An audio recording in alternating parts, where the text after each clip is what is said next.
both in the same fucking package. Dumb motherfuckers.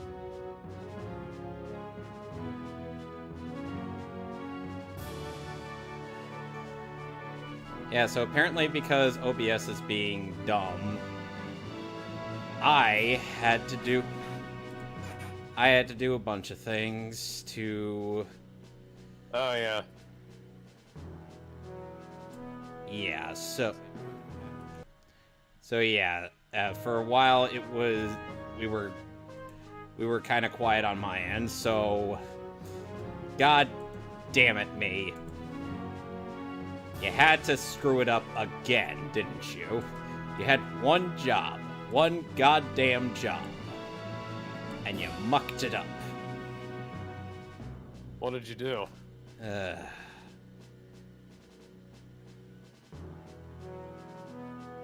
Someone didn't tell old Jester why he's not allowed out in our things anymore. Oh... Fun. Great, now we're gonna have to explain ourselves, Alex. Well, I have a... Hang on. There we go. There we go. So, Hey, Gizmo. Yeah, Ben is wondering if it's a glitch why we're not allowing Jester to join us. I demoted Jester to Fraction.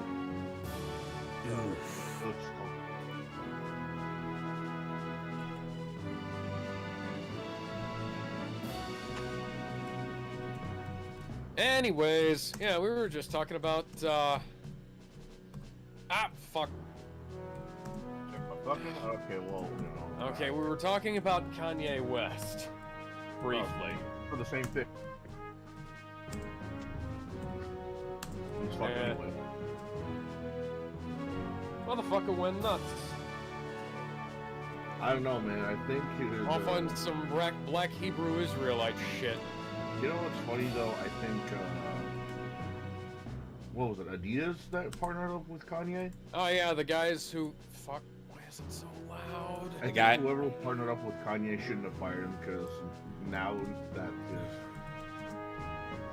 Well, yeah, they basically. I do understand why you'd say that because they basically kind of, they played into exactly what he was saying was going on, but. Right.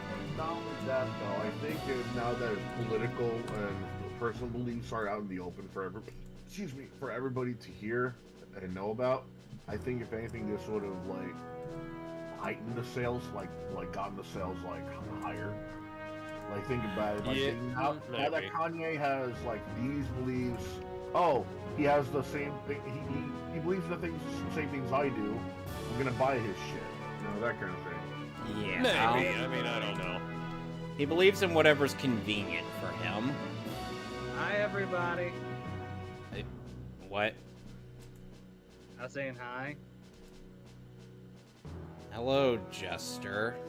No, get out. Alright. No, get out. I command you. I throw you. Oh, no, not like pick you up. No, I'm talking like I'll pick you up on the belt. My other hand get you by the collar, like something out of Dan the Simpsons. Kick the door open and then... I was just... I mean... I throw you. Jeez. I throw you. Bro. I just wanted to join because I thought it'd be a lot more fun with Game Awards and shit. Oh, fuck that thing. It's happened and... There. Whole lot gave a shit. Look, Jester, we got a couple other things to discuss, and then we'll get to the Game Awards. Alright. You're telling me that someone actually thought of putting Sifu in the list of fucking fighting games? Yeah, someone in my server was kind of bitching about that. They're like, what the fuck is this shit? It's not a fighting game, though, just because... doesn't not immediately just fight it a fighting game. I'm just shilling this, and then I gotta Let's close. ask the question that should be asked, though. How much dick sucking is gonna happen behind the seats to get some awards for their game? All of it. Lots. Like that shit happened during what? 2020 when Last of Us 2 took every fucking award there was. Neil Druckmann had to really get down on his knee. He's closed his eyes and opened his mouth. He did it on instinct. Open his mouth. He Which has is to- funny because Abby doesn't even have a penis despite all appearances. That's fine. Opening his mouth. He has to spell R-U. He has to spell 3 times.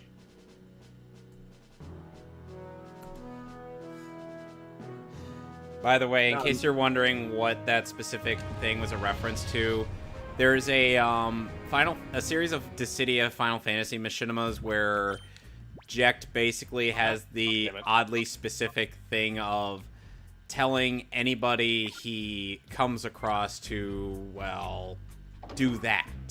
Fuck. He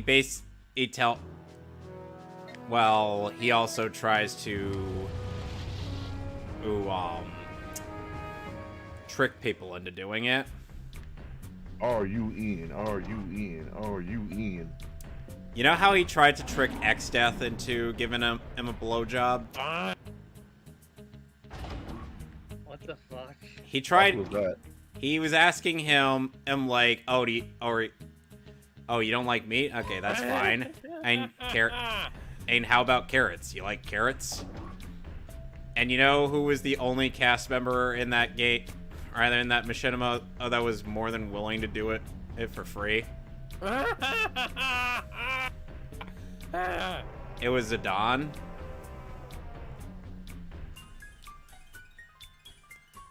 Let that sink Hey, in. speaking of carrots, guess what M'Baku eats in the new Black Panther movie? Didn't he say he was vegetarian? Yeah, Yes. his limited Isn't tribe. that kind of disrespectful to continue the Black Panther movie without Black Panther? Oh, well, we'll continue. We'll continue on with that once Ben A lot gets of here. things we can talk about that, yeah. A lot. I'm hearing like, oh, okay, cool. He's gone. And the thing I'm still trying to find that trainer with the Glyke Igar. The thing with me Unless about they're Black in Panther- the Snag'em hideout. The thing with me about the Black Panther Wakanda Forever though is, well, I'm probably gonna say the same shit once the stream comes up. Well, but We already started. oh, have Oh, we? yeah. Okay. Yeah, we're already started. Yeah, so nothing was announced. You didn't announce or anything. Shit You know- like that. the weird thing is, Gizmo, usually I'm the one to start bitching about the movies that I see, but then Alex ends up watching the movie via Yarg, matey. via one of the mimetic songs in Lazy Town. Were you about to call it Happy Town? I don't know. We are numero uno. Well, anyways, well, I guess we ought to get this out of the way. Rest in peace, Kevin Conroy. Yep. I was hoping to have Ben here when we did this, but we've been going for quite a while, and we need to address this. This is, I don't know. man, I didn't know. I didn't know there was anything wrong with him. I didn't either. And the Apparently, thing- he's been like keeping his sickness low, like on the down low. And the thing is like, this was literally the year that I ended up finally getting to meet him, and Yeah. finding out that he died just a few months after, I'm like, oh my god, what the hell, guys? Oh. Then Gallagher died, like, later that day, I think. Yeah, the comedian that was famous for the watermelon smashing. I mean, Yeah. if it's to the point where you're known as that guy that smashes the watermelons, I think you've won the internet. If you're known for that one thing. Oh, by the Yeah, way, I also didn't know that Kevin Conroy was gay. yeah, he was gay I for a didn't either. while. I didn't know he was gay. Yeah, he's Yeah, been gay for a while. Apparently in the 1980s, he got passed up for a role in a buddy cop show because of it. And then, like, a couple of years later, he landed Batman the Animated Series, and it's like holy shit, the fucking... They lit up, I think they lit up the Empire State Building with the bat symbol when his death was announced. Did that happen? I mean, you know, I saw the Empire State Building Twitter account post the bat signal on the Empire State Building when they said "Rip Kevin Conroy." So, and the thing is like, this isn't just like sure, he may be known for only one role, but he didn't just, you know, it was. He actually loved it. Yeah, it wasn't just like an average gig. Like, this was like the career-defining thing for Kevin Conroy. oh yeah, The man made it himself known as, yeah, he's Batman, and kind of the big deal. He's the goddamn Batman. Granted, he never said that line, and I'm thankful he never did, because God, that line. God, that line is so bad. Imagine an Aspar movie, seriously. Are you dense? Are you retarded or something? I'm the goddamn Batman. I hate that I line would so have loved much. to hear him say that. The only reason I don't like that line is just because it's so out of character. From Aspar. Yes, it's so out of character, and Batman would never say something like that.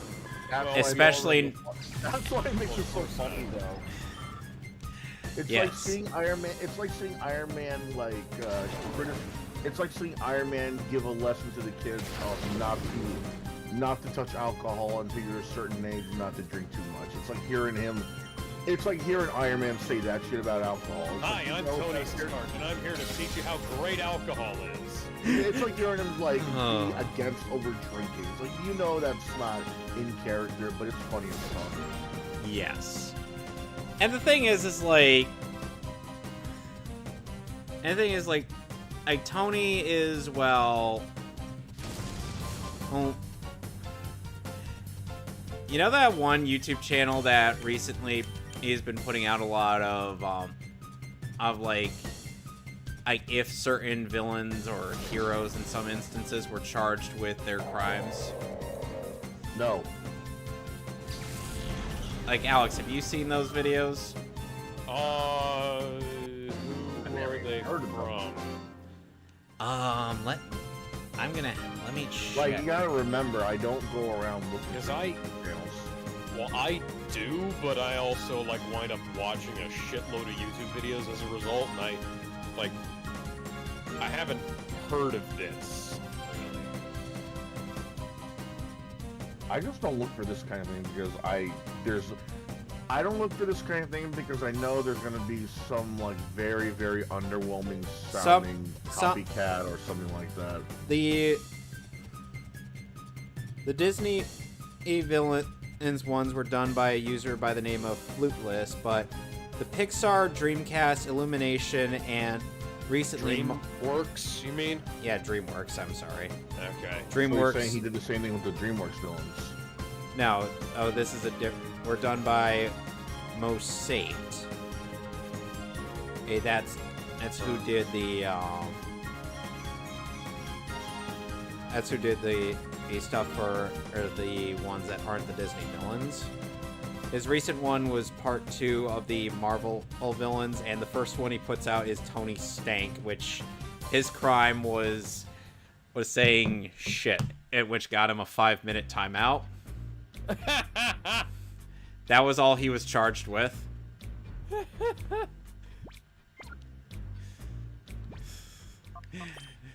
To which I'm like, yeah, that makes sense considering you can't really charge Tony for anything else because most of the stuff he does is he's within legal rights to do.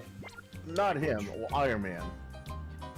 You do realize that he outed himself as Iron Man after the first Iron Man but movie. if you paid attention to, like, the fine print, his alter ego is supposed to be another person. So that's why they're not charging Tony Stark, because Iron Man is responsible for most of those. It's sort of like how when there was a lawsuit against the Daily Bugle, they didn't say, oh, bring in Peter Parker, aka Spider-Man. They said, bring in Spider-Man, and then they're like, oh, bring in Peter Parker. So they got. But this is like we're talking MCU. I know that, but that's pretty much similar. Because in the MCU, if you notice in the first Iron Man movie, they said that Tony Stark is not worthy of being part of the Avengers, but Iron Man is. Second. Right? Yeah. No, so it was the second movie. Okay. Yeah, it was literally the second Iron Man movie. Yeah, but you gotta remember that though. They had a loophole. Like, okay, yeah, Tony Stark, he can't step foot on S.H.I.E.L.D. property, but Iron Man, yeah, he can come by. That's the loophole. Oh, Ben's here. Hello. Hey, how you doing?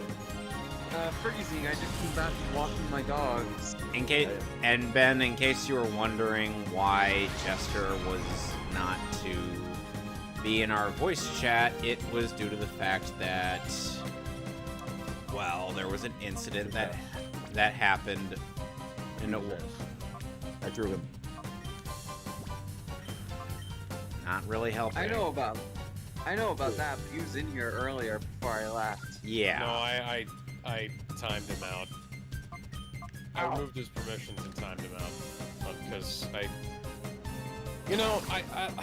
don't dislike the guy, but he is impossible to keep on the subject. Yeah. You know, and like,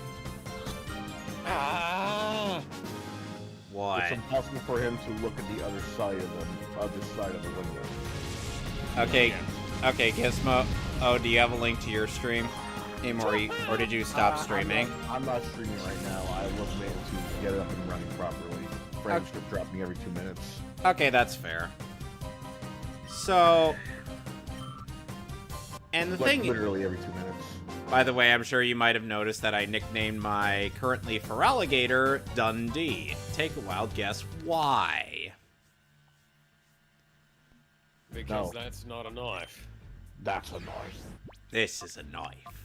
Yeah, we were talking about rest in peace Kevin Conroy, and Kanye West is fucking insane. Insane in the membrane. Insane in the brain. No brain. Let's for a moment give a moment of silence for Batman Kevin Conroy. Yeah, and we May he rest. yes.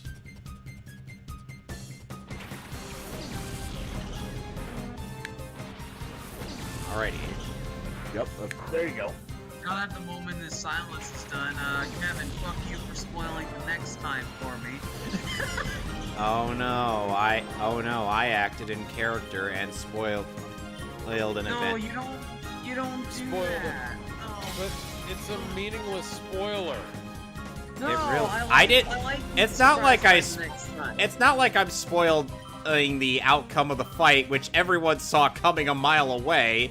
Literally, No, ask. No, I feel like both are just as bad because I like being surprised by the next time. You don't spoil that shit. That death battle though.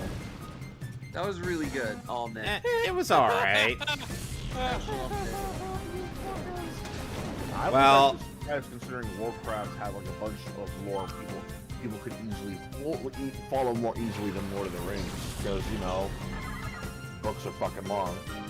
Well, actually, Gizmo, the books are reasonably short. 300, Yeah, they're only like 600 pages long. 300 to 400. Silmarillion. Alex, the Lord of the Rings books are 300 to 400 pages long.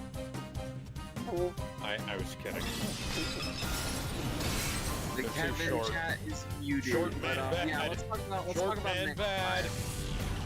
Let's talk about next time. Yes, Next death battle. Izuku Midoriya versus Asta from Black Clover. Yeah, I don't know anything about Black Clover except that Basically, Asta. Asta can't shut the fuck up. Well, aside from him sounding like a car engine in the Japanese version, thankfully the dub is more bearable. Give it a shot. Well, here's the thing, Alex. The English version of Asta is actually much more bearable to listen to. I can imagine. Also, it's also stomp in favor of the Black Clover dude. Okay, I will say, Ben, Ben, the issue with that is the fact that Asta doesn't really have much other than a big sword swingy thing. No, he also has anti-magic and a few other things as well. The anti-magic is actually a really interesting aspect. Yeah, but here's the thing, Deku does... Black Clover works. But the funny thing is, the anti-magic isn't gonna do shit against fucking against Deku. It really isn't. It only works against magic users, and it won't do really jack shit. The advantage it does have is terms of raw power and speed. Deku could easily match that, though.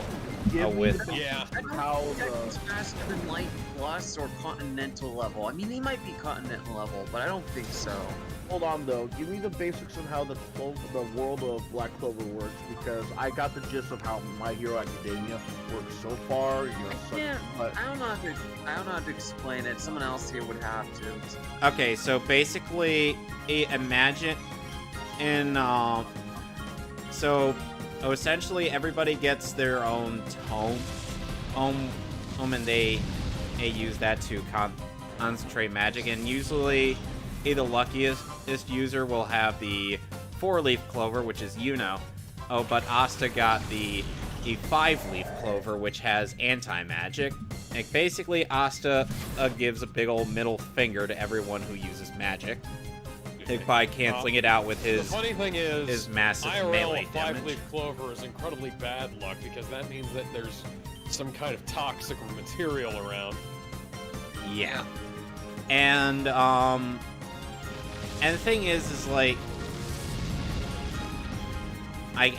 there's also a demon out of that tome, which essentially it also boosts Asta's power, which I'm like, oh wow, as if the Naruto comparisons weren't egregious enough.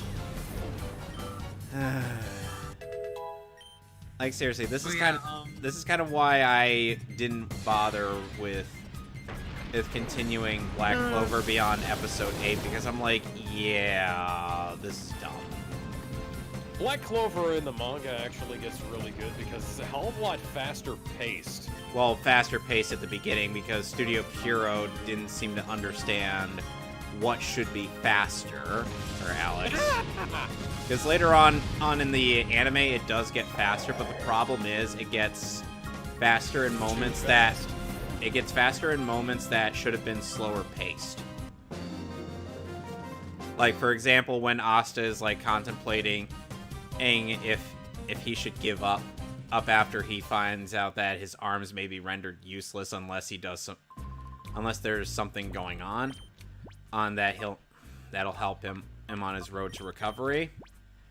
Like, he gives like a somber expression as he looks on, and it's decently paced in the manga, but in the anime, for whatever reason, and it's just like, should I give up? Hell no! And that's it. Well, before we get into the main event of Wakanda Forever, let's talk about how Ash Ketchum finally won a fucking Pokemon tournament. Actually, this is the second time. Yeah, second time. So he won it again. I was confused because this made big news last time. Well, it was big news because that was literally his first time ever winning it, like in a. Yeah, and here's the thing: this is him literally winning literally becoming the very best, like no one ever was. Considering he got a Pikachu to fucking headbutt a Charizard into unconsciousness. Yeah. That's like using a sling against a goddamn aircraft carrier and winning. Basically, David versus Goliath. No, that would assume I said giants. At least that's anyone could see it's possible for one or more men to defeat the guy. No, I'm like a legit aircraft carrier, considering he fought a fucking dragon. And he's got what? A little electric mousetrap mouthpiece? And the thing is, a lot of people were hoping he'd win a Pokemon League by the time X and Y was the thing. But by the time it actually happened in Sun and Moon, it was just like, really? This was what he won? Okay. Whatever you say, guys. But when's Ash Ketchum going to be in Death Battle, guys? Come on now. His Pikachu already was, and it took a massive L to Blanca. Yeah, I hated that. Oh, that one. That was How does a guy who has gained electricity powers from electric eels, which, by the way, do not generate as much volts of electricity as a Pikachu, who beat and not only defeat but also eat Pikachu? Because he was hungrier. The eat thing, I think that was just played for humor. But, Hey Ben, honestly, hey Ben, when we get, hey Ben, I know that we, hey Ben, I know that we normally don't show off the next time preview. It was in our Death Battle reacts, but for we have to put that up. for Pikachu versus Blanca, we have to do it. And for that, just their all-time best. Because even though Alex and I both have our grievances with the analysis on Goku versus Superman, that was fucking hype.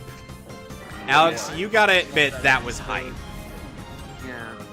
The fact that they were actually gonna go through with Goku versus Superman. And then made it their magnum opus.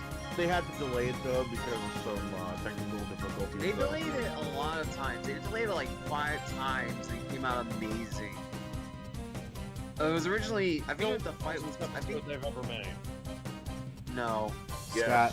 One of the best. Oh yes. Oh, I thought Alex said worst. I did. Oh hell No, no! you're wrong. I throw you. Alex is I'm earning I'm L's. so wrong. I loop around back to being right again. No, that's not how it works. Anyways, Mick Gordon. No, you're Mick no, Gordon. you're deflecting on this. We're not letting Speaking of this go. Doom.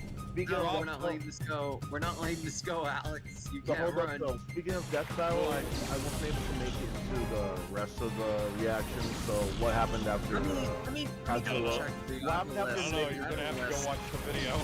He said that Yeah, Brent. I was. No, he was like, wondering the- what happened. He was wondering what Death Battle we did after Godzilla, or rather Kiryu versus Dragon versus- Lord. Fuck, Yeah. I won't have the list. Damn it. What did Alex. we do? You have the video file. You'll have to check that. Yeah, I will. I don't remember what. Yeah, I had to dip because I made plans with I have my tier list stuff. Hang on, let me see. Did you want your list us during Samurai Jack, right? No, you did that? Is that what? Oh yeah, we did Samurai Jack versus Afro Samurai, and that was the last one we did that night. Oh, son of a bitch! Oh, Yeah, that. I'm sorry. Yeah, that was a really good one. I bet. One of our best. What else did we do? I'm looking for the list here. You did Mega Man Battle Royale. I don't know if you were here for No, that. Mega Man Battle Royale was our last one. You did that too. Oh, yeah. I missed out on that. I love that one. That was a great one. That was great. I'll show you. I'm gonna stream the placements we did. And maybe you'll notice some ones that we did potentially. There is it. There it is. This is our current tier list of sorts. So let's see. We have. Let me just look through this real quick. A worthy. I would have put the Mega Man Battle Royale right above Lex versus Doom. I don't know. I think it's time for a Death Battle when it came to that episode. Dragon Zord and the That's pregame fair. did. You know what? That's fair. I think it's because I have like a very, very biased view on like the camera work, how they made like the punches and shit feel Yeah, very yeah, weighty. it was good, but it had some issues that we couldn't look past, like the oomph it lacked, and some other weird We're stuff. giving That's- away that's spoilers awesome. for next week's video, guys. Eh. I mean, most people are gonna watch these videos, not this stream. Yeah, that's Um, the sad state of affairs, but it is what it is. If I, At the very but if least, I he's have, been doing well. but if By I the- had to put, By the way, Yeah, that's our- if where'd you put this? Where'd you put Samurai Jack versus Afro Samurai? Oh, it's put it time at the for a death very- battle. It's yeah, Oh, it's right up there, here. okay. Like, it's in top 2. In the top 2. Still- It deserves that right. still behind. I put it. You know what? Yeah, that's actually fair. That's why I put it too. Yeah, and then it's going to be this one. Obviously, it's going to get past Chuck. No. Yes. Yes. Like I said, we will get to that when and if that comes up on the wheel. I can't wait for us to get to fucking Denton versus Hal Jordan. Oh, that one Hey, sucks. Thanks for the tip. That's That's stupid. Dude, I would still put the Battle Royale of Mega Man right on top. Right above.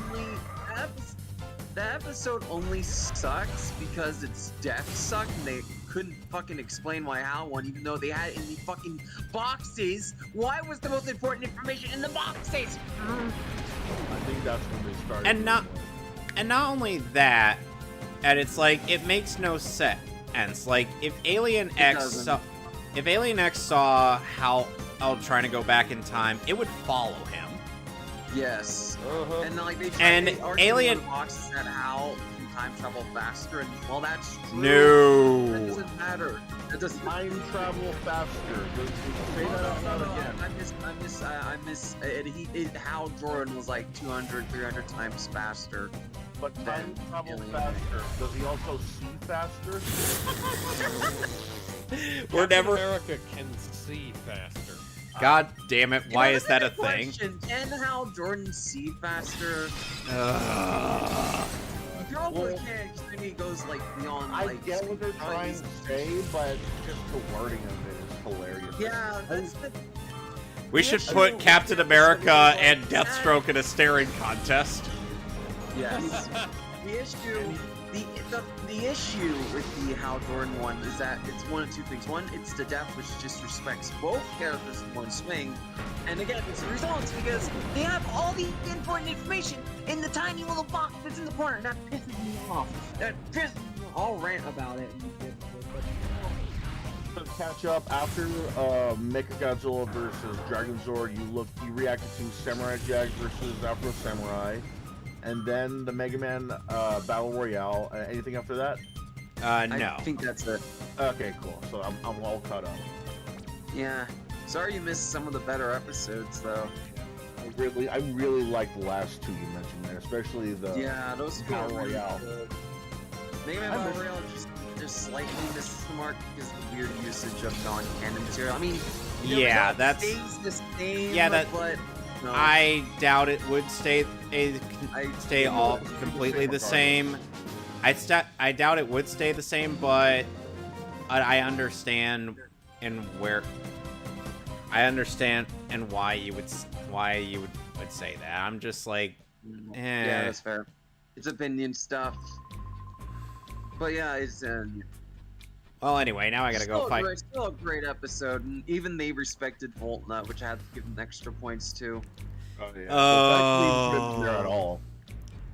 Volna- Yeah, I mean, it's not that they disrespected him in the episodes. That he was so weak they didn't stand a chance, so they did throw him a few bones. Yeah, still, it would have at least been nice to see him at least try and change weapons during a fight, because his weapons aren't like Yeah. automatic. He has to switch them out manually.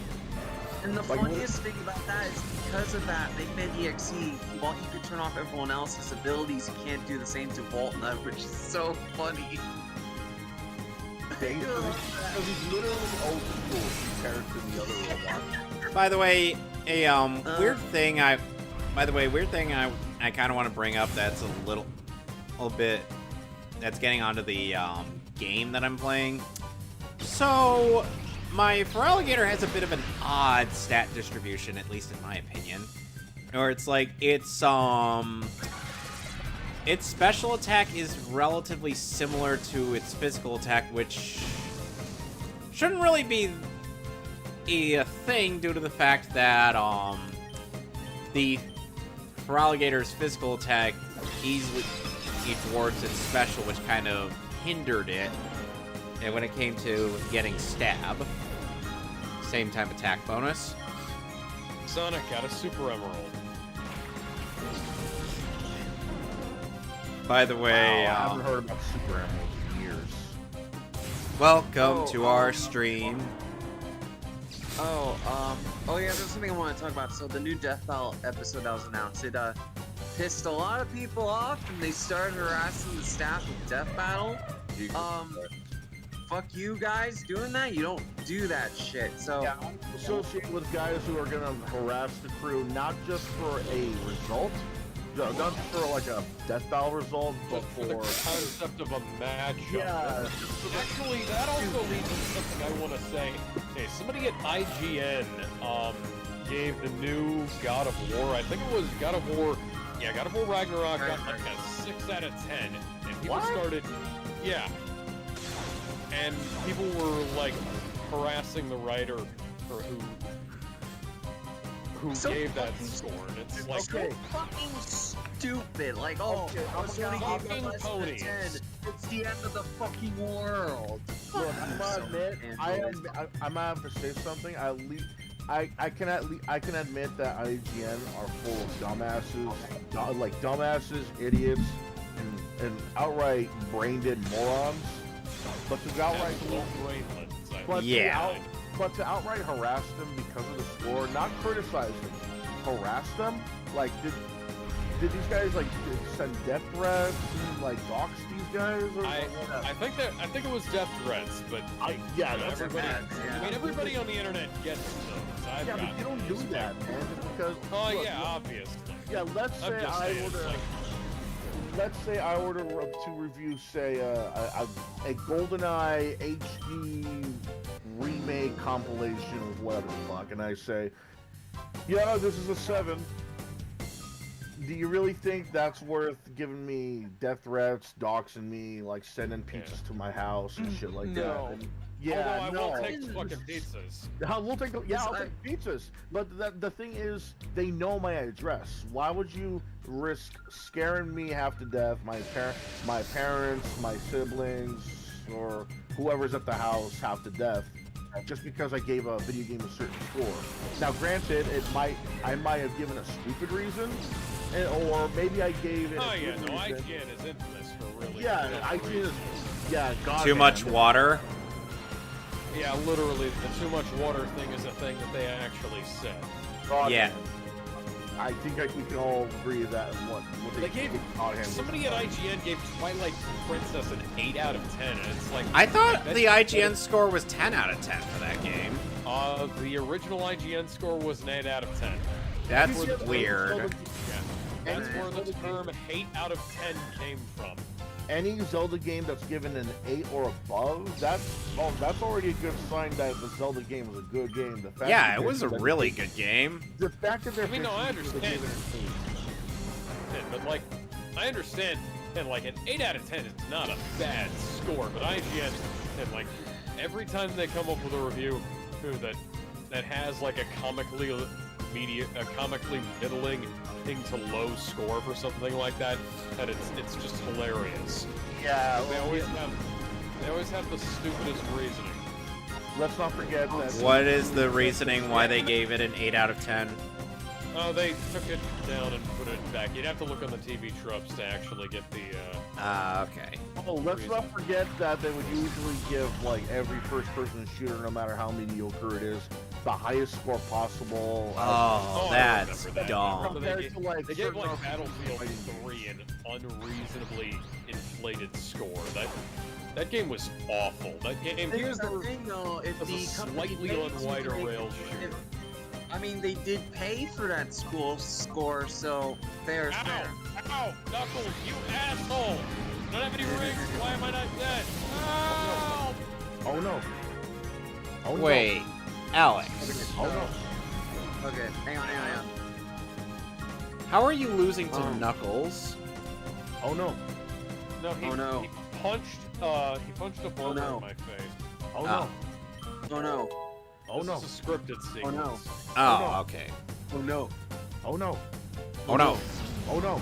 Oh no. Oh no. Oh no. Oh no. Oh no. Oh no. Oh no. Give it your Oh, no. best. Oh no. Oh no. Oh no. Oh no. By the way, no. Gizmo, next Oh, no. race Oh no. is the next week is the continuation of our Sonic Adventure 2 race. So Oh, I can't, dude. I can't wait for Donkey Kong versus Knuckles. That's a classic. Hilarious to watch.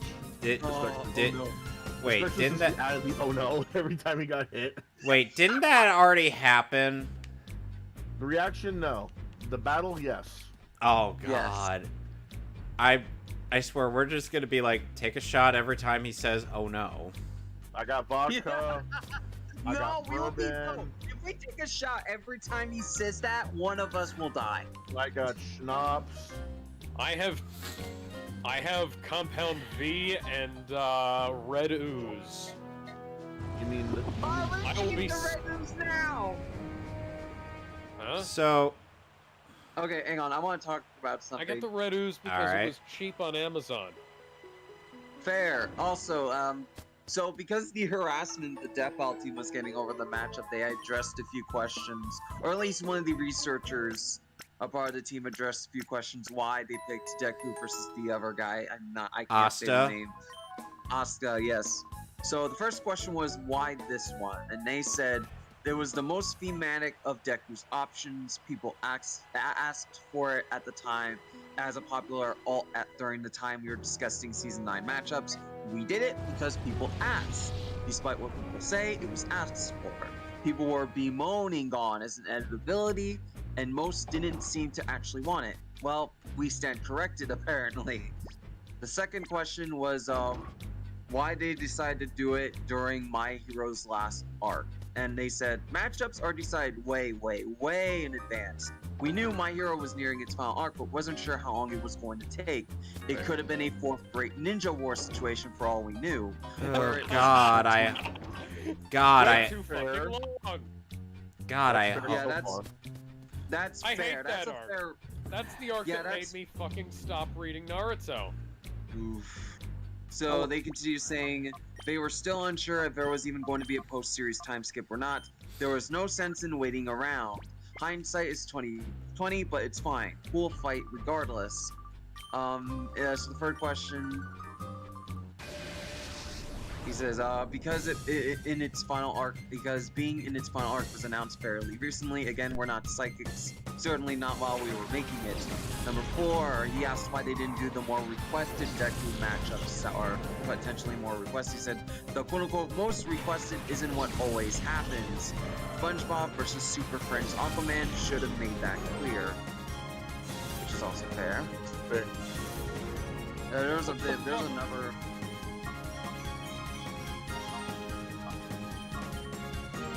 Okay, here's the other one. Why can't I go into the fucking... Whatever. Bless you. They were also, there was another one they asked, bless you. They were also asked, can Asta even fight someone without magic? They just said yes, without any explanation. yeah. Well, yeah, that's about it. Yeah, Asta they could put- probably they- put up. Yeah, Asta and Deku would probably have a more even matchup than most people would give credit for. But the thing I is think so that, too, but the thing is that, even though Asta is like, you know, uber powerful, here's the thing. Unlike some of his earlier contemporaries, he's not exactly the strategist. Like yeah, Ben. Deku's a lot. Like Ben. Deku's a lot smarter. That's Yeah, the Deku is advantage. a lot Remember- smarter, and he's able to think on the fly. Whereas Asta, just unlike, like, say, Luffy or Ichigo or Naruto. Oh, he Or Goku. yeah, or Goku. He doesn't Yeah. think. He just goes in there, or guns Yeah. a-blazing.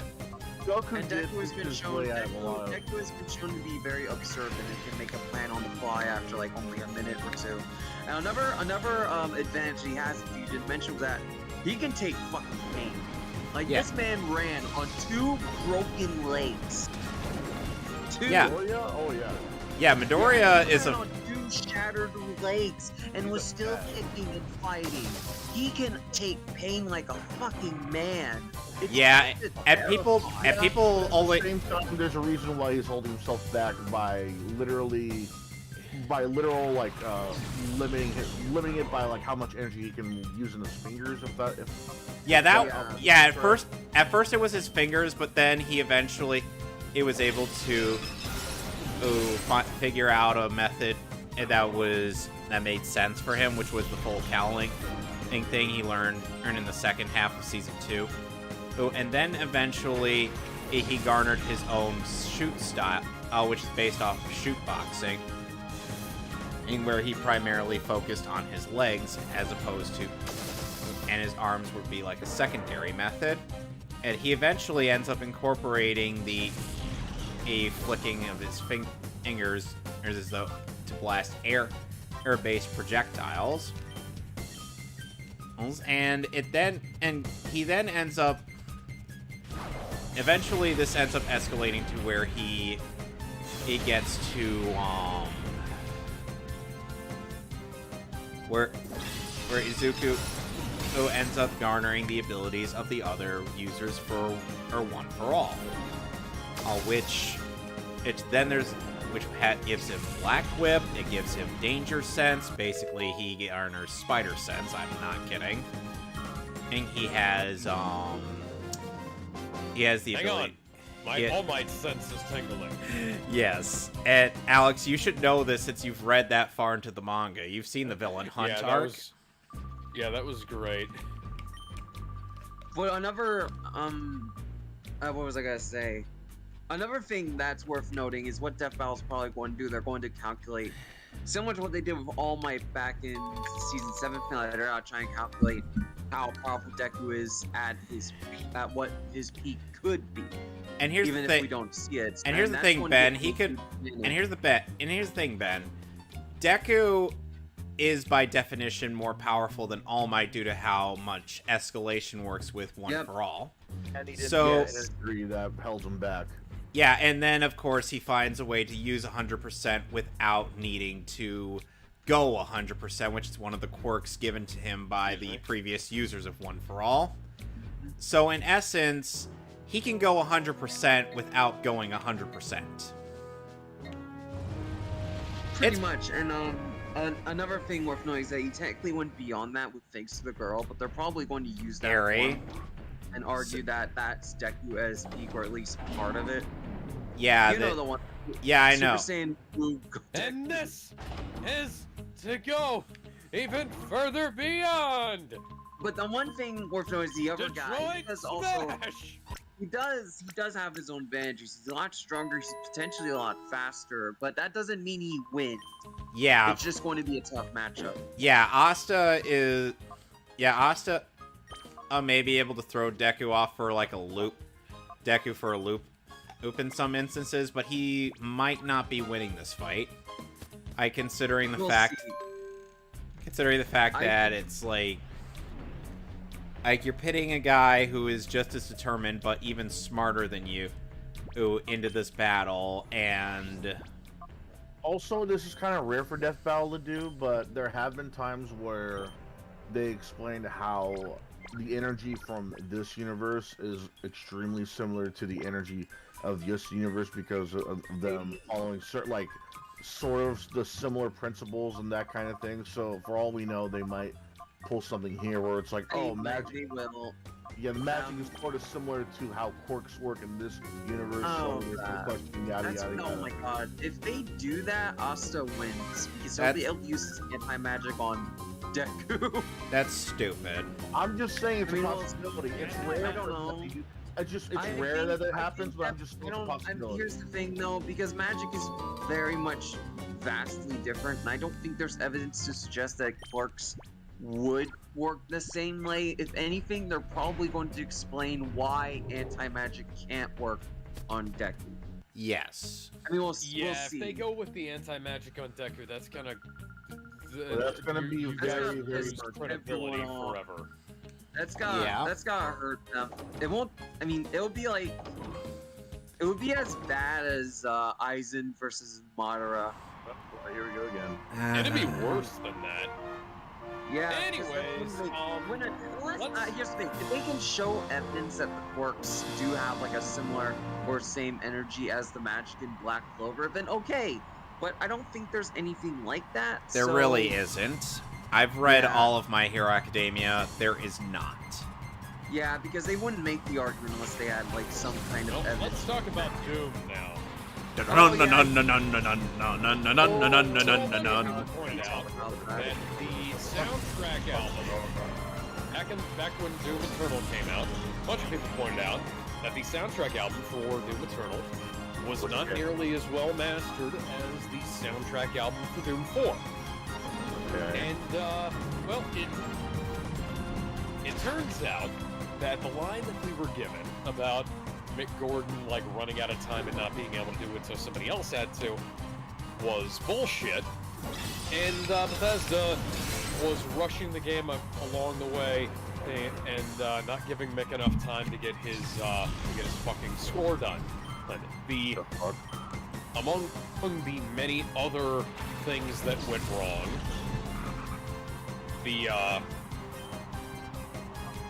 many other things that went wrong, they were asking him for music before any levels were even finished.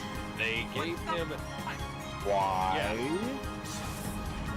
The game was 2 years out. They wanted him to give them a whole bunch of music for the game before it was remotely done. They insisted that he get, like, 2 finished levels worth of music done for him. And once it was pointed out that the game had, like, when the game actually went into production, and there were like things missing, and he pointed out, look, there's a bunch of stuff missing here, guys. And it's like, you guys asked for like 30 seconds of level exploration.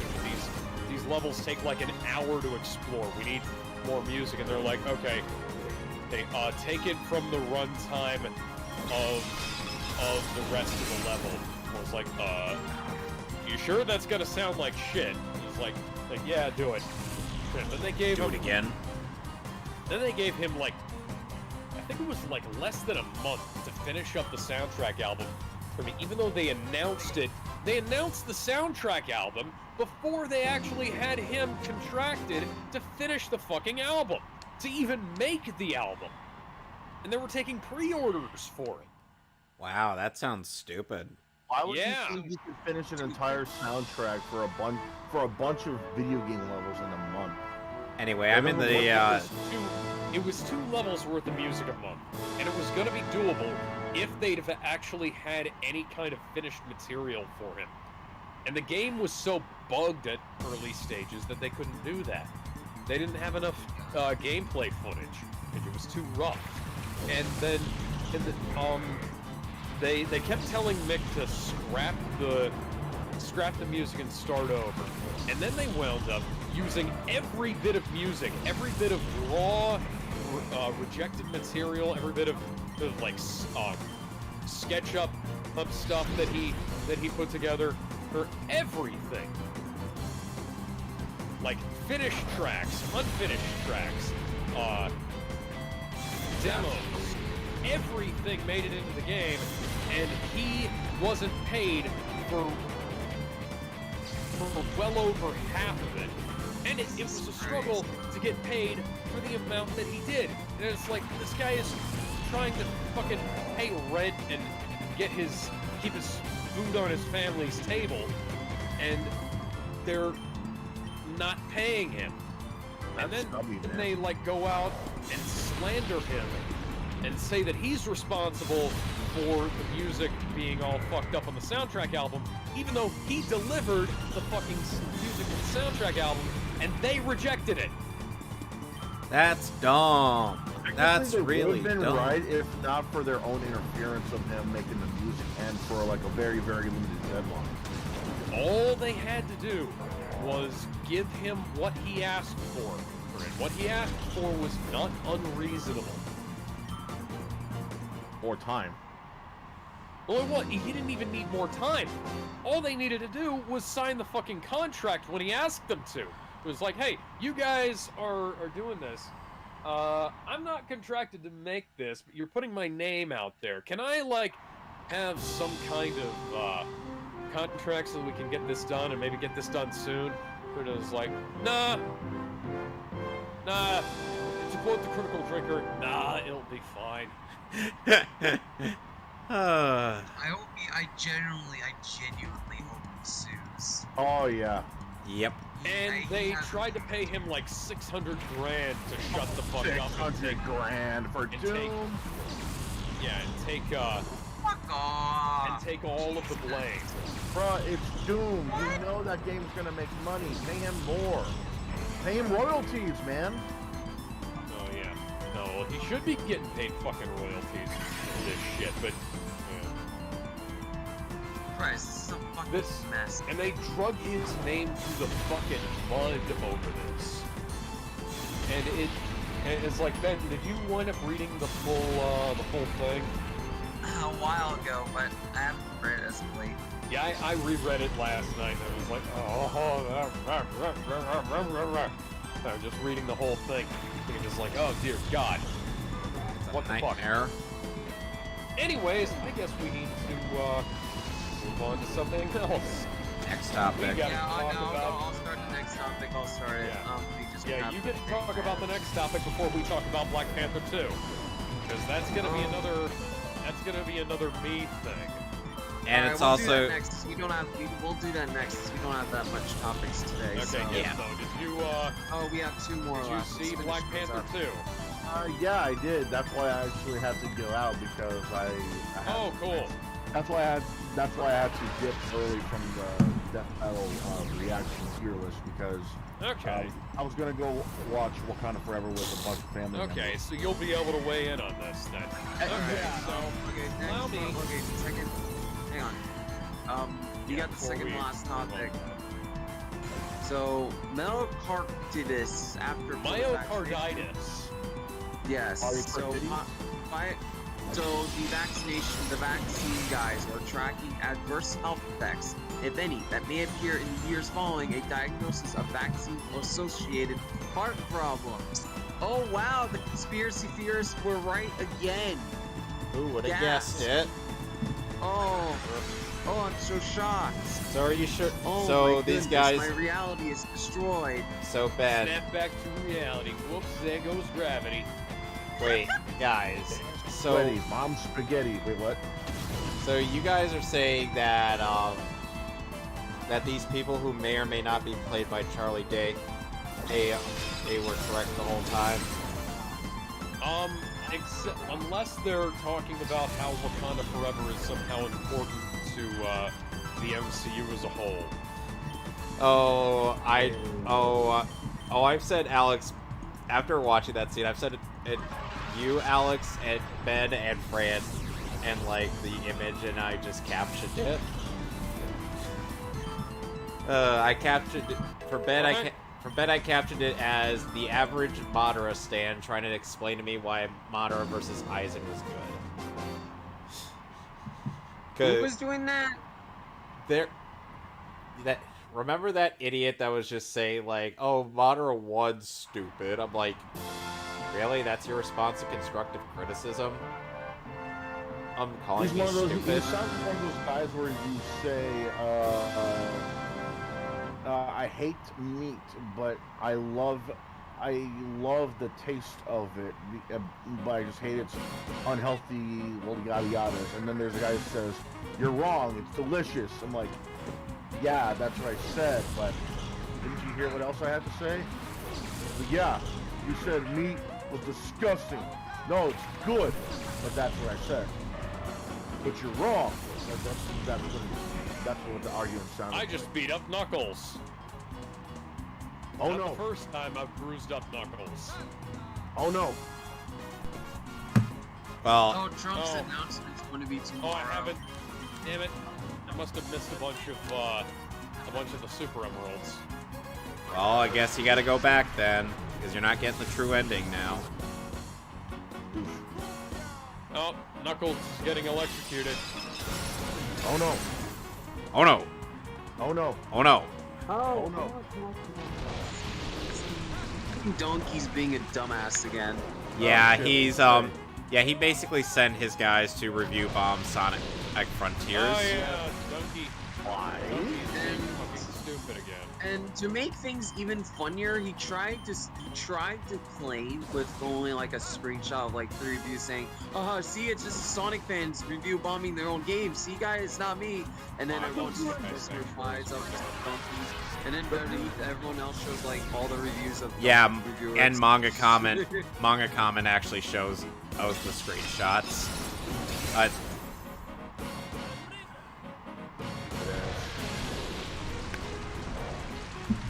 So I'm fighting Mirror B again. And his multitude of potentially racially insensitive stereotypes. Well, anyways, nice segue into Wakanda Forever, I suppose. Wait, no, there's one more story to talk about. Alright. Margaret Robbie says her Margot preview is no longer happening. Good. Thank God. Good. We don't need that shit. You know what that tells me, though? That tells me that they're bringing Johnny Depp back, or at least trying to. At the very least, it tells me that Disney has realized that they're committing corporate suicide. That would be the first. Yeah. I mean, to be fair, they already are. They just don't want to do it more than they already are doing. They're still making live action remakes. I still think that's rubbing the blade on the wrist. They made Snow White Indian, which doesn't make sense because her skin's supposed to be white as snow. It's in her name. They're practically poking the veins now with a move like that. Anyways, that's a good segue to get into Black Panther. Yeah, Wakanda Forever. It's as inconsequential as most of Phase 4. Like, Allow me, now it is quite fitting that Elaine from Seinfeld is in this film, because this is a movie about nothing. they show a lot, they say a lot, Nothing important they do a happens lot. in this film, nothing is achieved in this film, and hopefully this film will one day fall into a black hole and return to nothing, shamelessly stealing lines from Yahtzee Croshaw, but I don't give a fuck at the moment. This film was terrible. Yes. The box office, I think first weekend wise is worse than the first film as well. Yeah, the first. It's still doing decently, but it's doing worse. The first thing I noticed was that even though the soundtrack is done by the same guy who did the first one, and the first one, Black Panther has a great soundtrack. Yeah, it's trying to be. This one, this is a massive downgrade. There's so many, like Danny Elfman phoning it in, shitty, Echoes. shitty, just two-note repeating patterns, random nonsense, and basic scales and arpeggios and stuff like that. And it sounds like a Justice League era Danny Elfman wrote. I want to mention this. The Critical Jumper doing this. He said this movie is the equivalent of what Wonder Woman 1984 is to the original movie. God damn. No, I'd say Wonder Woman 1984 is worse than this, but I will say that it is funny how in Phase 4 of the MCU we have we have like 3 films that I would rather watch Captain Marvel than watch them. Oh, that's too far. I'm not even fucking kidding. That's too Captain far. Marvel is less of a waste of time than watching Wakanda Forever or Black Widow or the Eternals Or Shang-Chi. or fucking Shang-Chi, yeah. And Love and Or Thunder. any of the or Love and Thunder. Shang-Chi was meh, but it wasn't Or any worse of the than TV that. shows. You know, If anything, and this is this character from the the last comic. film. This is the last film in Phase 4. It sure didn't fucking feel like it. Yeah, because it was never supposed to be. You guys It was remember? never supposed to be. Excuse me. You guys remember how, like, Phase 1 of the MCU, you had a bunch of movies that all built up the characters, built up where they were going and what they were doing, and then you had the Avengers. This is the first MCU phase to end without an Avengers film. It's also the first MCU phase where there's like barely any connective tissue between any of the films. Like That's because Doctor Strange. There is a through line between WandaVision, Doctor Strange, and Spider-Man: No Way Home. That's it. Those are the only properties that are connected in any appreciable manner in this. And maybe come Avengers 5, we'll see that, oh, there's really something that connects all this. It's not just random nonsense going on. But that's a big ask at this point, because, like, think about everything that was accomplished in the first Avenger. You set up Captain America. Captain America did his thing. He had his origin story. You had the setup of the Tesseract. You had all kinds of little details that helped set up the Avengers and future films and helped develop the characters that we'd be familiar with them. And when push came to shove, I don't know what the hell's going on in this film. It shouldn't have been called Black Panther because, well, first off, Black Panther isn't in this movie. Spoiler warning, Black Panther's dead. Yeah. T'Challa died off. Yeah, T'Challa died off screen of an unknown illness, and the entire film is them trying to come up with a replacement for the Black Panther, because in the last Black Panther film, Killmonger destroyed the Black Panther flower. And somehow they didn't sequence the Black Panther flower, they didn't sequence the super soldier serum out of Captain America's DNA when he was in Wakanda, out of Bucky's DNA when he was in Wakanda, and they did sequence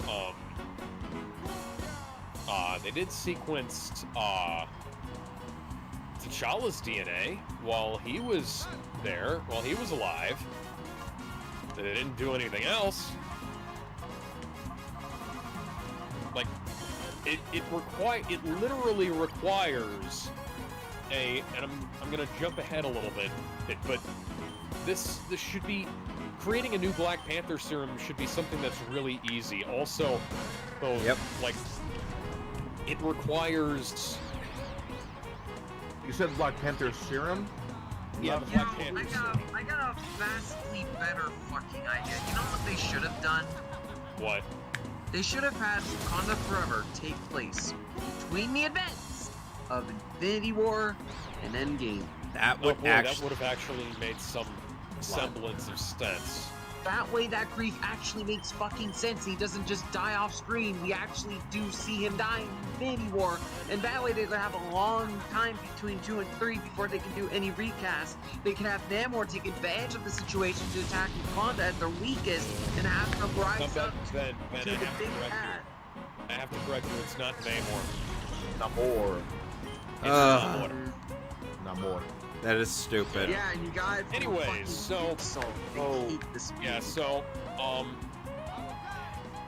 T'Challa's just fucking dead. He got T'Challa off screen dies to off death. Screen of an unknown. Yeah, he got off screen to death. And Doesn't even get, like- immediately afterwards, we find out that, okay, so we have his funeral. His funeral takes place on screen. Guess who's not present at his funeral? Any of the Avengers? None of the Avengers. The Avengers are not present at his funeral. Well, the man who helped them save the fucking universe, and the Avengers are not invited to King T'Challa's funeral. Marvel couldn't even though Marvel couldn't just give them extra fucking money to allow the actors to come on set for like a few minutes. They couldn't even fucking. You know what? So much nonsense.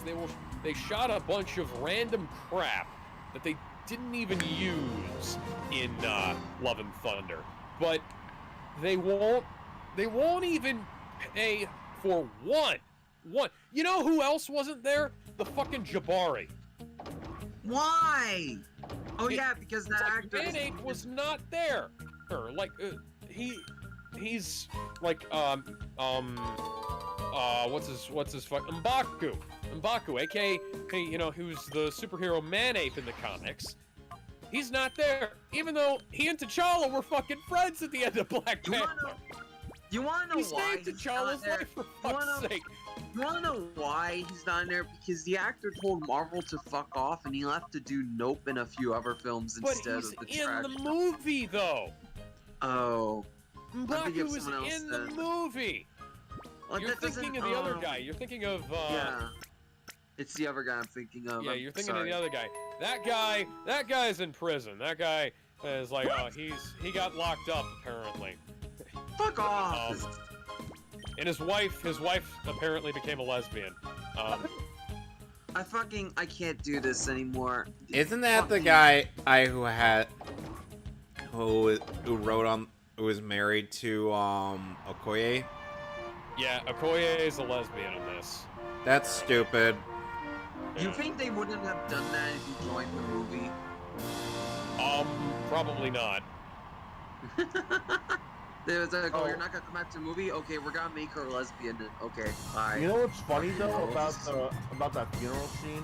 It's supposed to be a very big, very beautiful, very traditional ceremony, but And you there know, is, it looks so small. you know what? It came to mind instantly the moment I saw everyone dancing, praying, singing and stuff. Well, it reminded me of an Irish funeral because I've been to Irish funerals. And What? Gizmo? Oh, what were you saying? You know the first thing that came to mind when I saw the funeral, as you know, like the dancing, singing. Yeah, exactly that. Yeah, that's Yeah, what came to mind. yeah, nobody from S.H.I.E.L.D. was there. The Jabari weren't there. Nick Fury wasn't there. Guess who else wasn't there? Again, none of the Avengers. Yeah, Bilbo Kurt. Baggins. Bilbo Baggins was not at T'Challa's Yes, funeral. Martin Freeman was not there. Again, he's in the fucking movie, guys. I'm gonna gather that Falcon isn't there either. Nope. No, Captain Falcon is not in this movie. The White You Wolf would is not in this movie either. You would think he would be in this, considering what this movie is supposed to be about. And you would, yes. but then again, You would also be wrong. but then again, he and Wakanda would not exactly be on good terms at this point due to the fact that, well, they Yeah. kind of tried to attack Bucky, and Sam. Yeah, and they kind of, you know what? Speaking of which, they also kind of turned into exactly what Killmonger wanted them to be. Funnily enough, because there's that whole thing about how like T'Challa was trying to have all this outreach shit going on, and his mom just kind of fucked all that up within the first like 15 minutes of the movie. It's like, oh. No, the outreach program isn't a thing because we're afraid that you guys are gonna try and steal the vibranium. And But it's like, they did granted, some people do try, but Keyword being try. yeah, keyword being try, but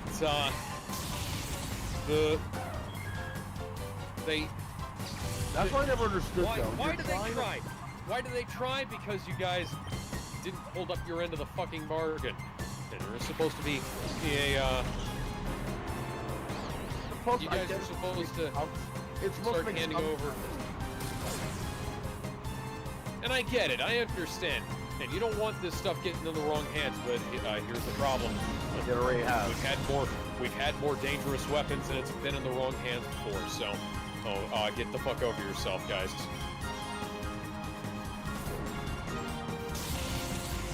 Anyway,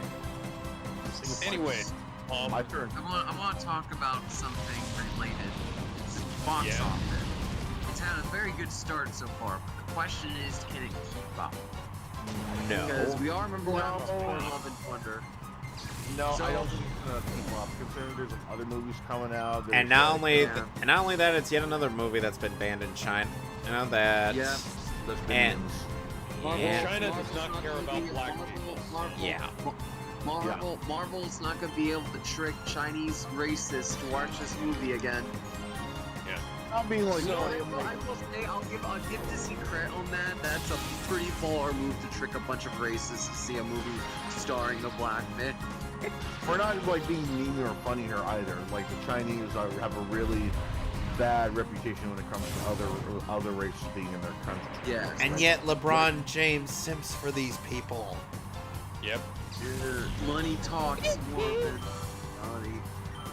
But yeah, I want to talk about the box office, right? Because No, I gotta keep Serious? talking about the No, plot, because otherwise I'm gonna get off track. Yeah, Ben, let him Anyway, keep so going. have- Ben. In the UN scene, the box office is irrelevant. In the scene at the UN, they have a translator. Even though the Queen speaks English later on in that very scene. French. And, yeah. And, then you have, like, they just bring in these prisoners, these, like, fully dressed soldiers to the UN meeting, and nobody stops them. Nobody, like, tries to say, like, hey, what are you doing with those guys? As you know, they're just kind of there. Continuing the trend of Marvel being low-key terrorist apologists. Yeah, and then well, we'll get to that. So let me see. Oh yeah, some terrible dialogue in the movie. So people go looking for vibranium. The government goes looking for vibranium outside of, Wakanda, and they say, somebody says, I'm trying to find where I said this dialogue is terrible. Oh yeah, let's get this detector out of here since it's the only one we've got. That is an example of how stilted the dialogue is in this film. This film has the worst dialogue I've ever heard in an MCU film.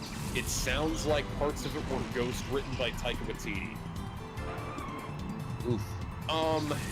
Let's see.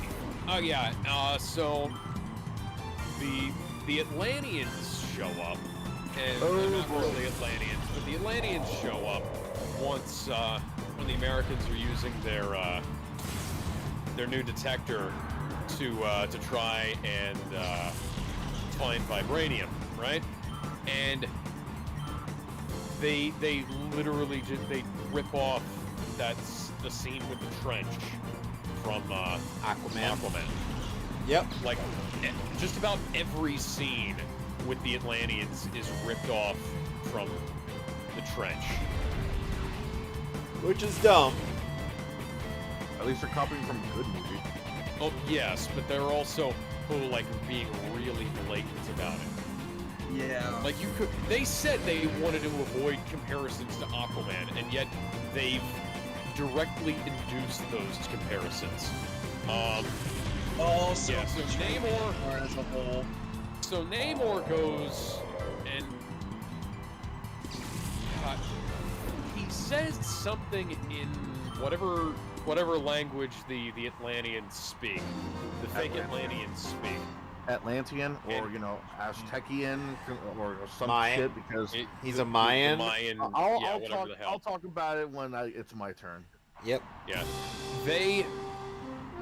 He says something in Atlantean that sounds suspiciously a hell of a lot like Aquaman. What the fuck, guys? That's supposed to be a secret room, isn't it?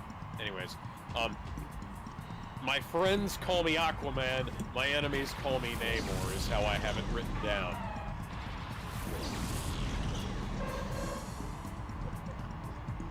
And, Namor. And, Namor says to the Queen, he literally sneaks up on T'Challa's mother and sister and says to them, your son exposed the power of vibranium to the world. And I'm like, have you guys seen the first Avenger? Clearly not. Because we kind of already did that back in 1943. Yeah, with With America's ass. Yeah, the fact that the Black Panther suit exists is one thing, but, like, Captain America's shield has been around for much longer than the Black Panther suit has. To be fair, we don't really know that for sure. Okay, it's been around much longer than the one than T'Challa has. Everybody knew that vibranium was powerful. We found that out when Cap's shield came around. We found that out when Claw started selling in the stolen vibranium that he had. You know? What is love? Baby, don't hurt me. Don't hurt me. No more. Sorry. Like, Namor is blaming Wakanda for bringing vibranium out in the world, well, then bringing, you know, the surface dwellers to his land, and like it's not even their fault. It really isn't.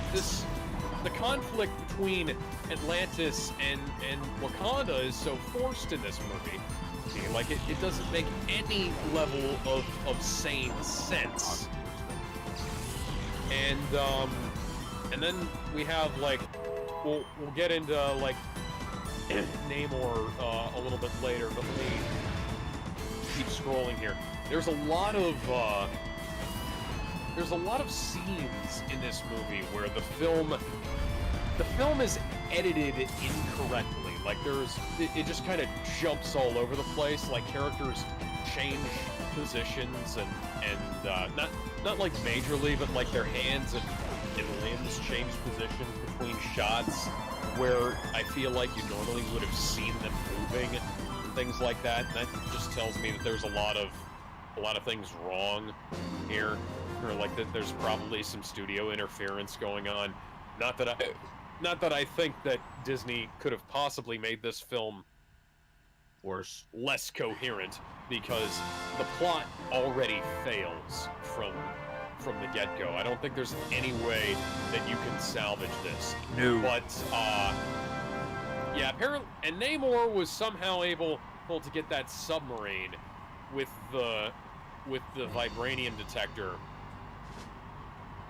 up to Wakanda, despite the fact that Wakanda is a landlocked nation in the MCU, and without anybody noticing. That's There's a reason stupid. Wakanda was a coastal nation in the comics. Yep. Anyways, I just have, how does Disc Lip Man talk? And that's a question I also had for the last film. I mean, it's literally part of their culture. They figured out some way. Yes, but it's also stupid. Anyways, yeah, M'Baku becomes the voice of reason during the conference with, about what the fuck Namor is up to. Because he's like, why the fuck are we listening to you guys when you guys are the whole reason we don't have a Black Panther anymore? Because you guys decided to allow Killmonger to come to power.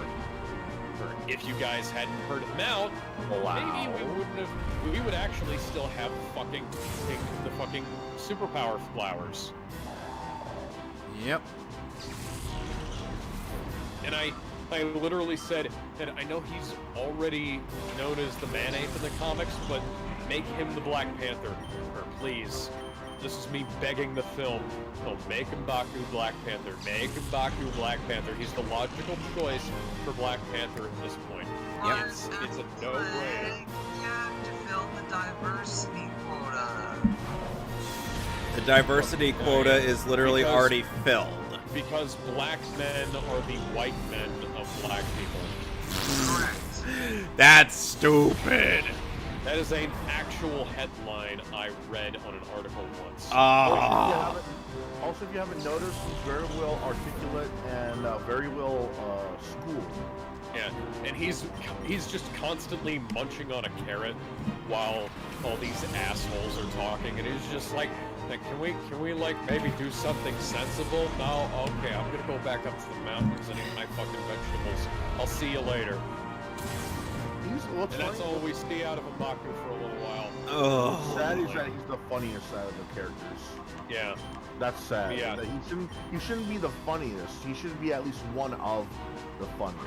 Like we know MCU is able to bring out a few jokes out of almost any character, whether it be the main character, the side character, or the character nobody really gives a shit about but makes theories about anyway in the background. Yeah, and What's up, you got him?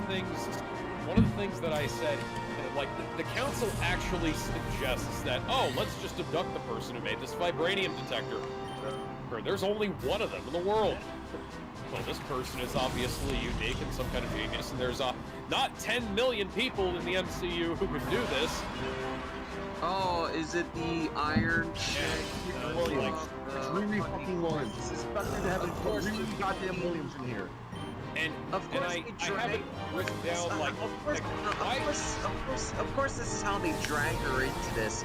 Oh, she can detect vibranium. This is so fucking stupid.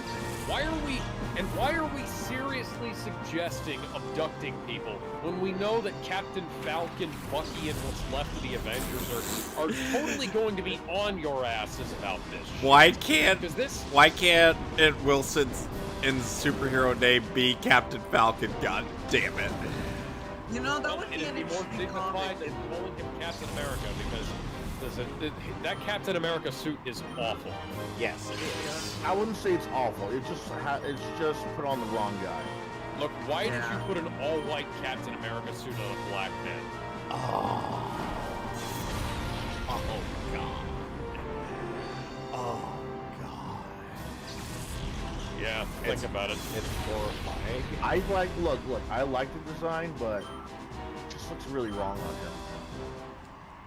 Anyways, the person who built the vibranium detector is apparently a genius, and I deduced correctly this is Riri Williams, and I wondered, how did Tony Stark, Howard Stark, Bruce Banner, Hank Pym, Janet Van Dyne, Peter Parker, Fitz and Simmons, Stephen Strange, etc. not come up with a vibranium detector already? Wait, I who's... don't- Wait, here's wait, the Alex, logical I rec- answer, because- Ben, hold on.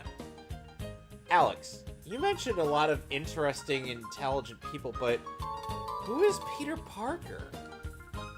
what you're doing. He's some I see high what school you're kid Yeah, who's really good. But I think he makes Spider-Man's gear. but how does I don't know how that makes him smart enough to create stuff to find vibranium though. It's just some random asshole. Look, it's Yeah. it's irrelevant though. Oh, anyways, yeah. For those of you who are wondering, Fitz and Simmons are the tech guys. Well, the tech couple from Agents of S.H.I.E.L.D. They are fucking brilliant, and they And canon. are capable of, yeah, well, they were, parts of them are canon. Season 7 is not entirely canon, I don't think, but yeah. Point is, they're in the MCU, they're there. What the fuck, guys, you know? Well, like, what's the deal? Indeed. Anyways, yeah, this is not unique in any way, shape, or form. This is just bullshit, guys. As like, in the X-Men movies, what's his name? Stryker. William got Stryker. Stryker got a single sample of vibranium. Not vibranium. Adamantium. Adamantium. Stryker got a single sample of adamantium, and he started tearing up third world nations looking for that shit. Yes, as How in As the three fuck separate did Howard actors. Stark not go looking for any vibranium at any point in time? Like, you're really telling me that in the time period between, like, when Howard Stark got a hold of the vibranium the first time,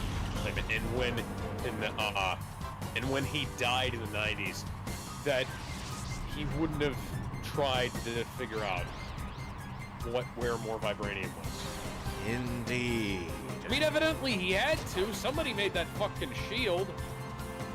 Wasn't the original concept of Captain America's shield that it was mixed with vibranium and adamantium, or am I Yes, mixing the because two? they didn't have the rights to adamantium in the MCU. They had to do something else. Of course. Because God forbid he make one reference to the X-Men at least. Well, Fox would have sued. Fuck Fox. It's a reference. Meanwhile, A reference. Fox literally would have sued them. They didn't have the rights to it. Pull down their pants, bend them over, and fuck them. Who cares? He's getting bought out by Disney anyway. Well, now they are. Also, I just Back saw in this for 2011. PlayStation. I just saw this, but PlayStation All Stars is canon to God of War, and I kind of Oh, yeah. Yeah, that was actually kind of hell funny. I kind of That's don't. pretty great. I like the aesthetic if they trying to, but I kind of don't, considering nothing really happens. I mean, Kratos even says, "I do not wish to talk about it." Yeah, that's what it is though. He's casting that aside. Like he Yeah. doesn't talk about any of it. He doesn't talk about fighting a clown. He doesn't talk about like, oh, I have seen a melodious dog riding No, on but the guy, the head talking to him was mentioning those things. And And he's like, I don't want to Mimir, talk about it. it's Mimir. Yeah. Also, Mimir calls Parappa the Rappa one of the greatest musicians of our time. No, he calls him the greatest musician of all time. I want to mention this. I didn't know this until recently, but it turns out, according to Corey Balog, the Shovel Knight boss is canon, or the Shovel Knight fight with Kratos is canon. Oh It's God! funny. That is awesome.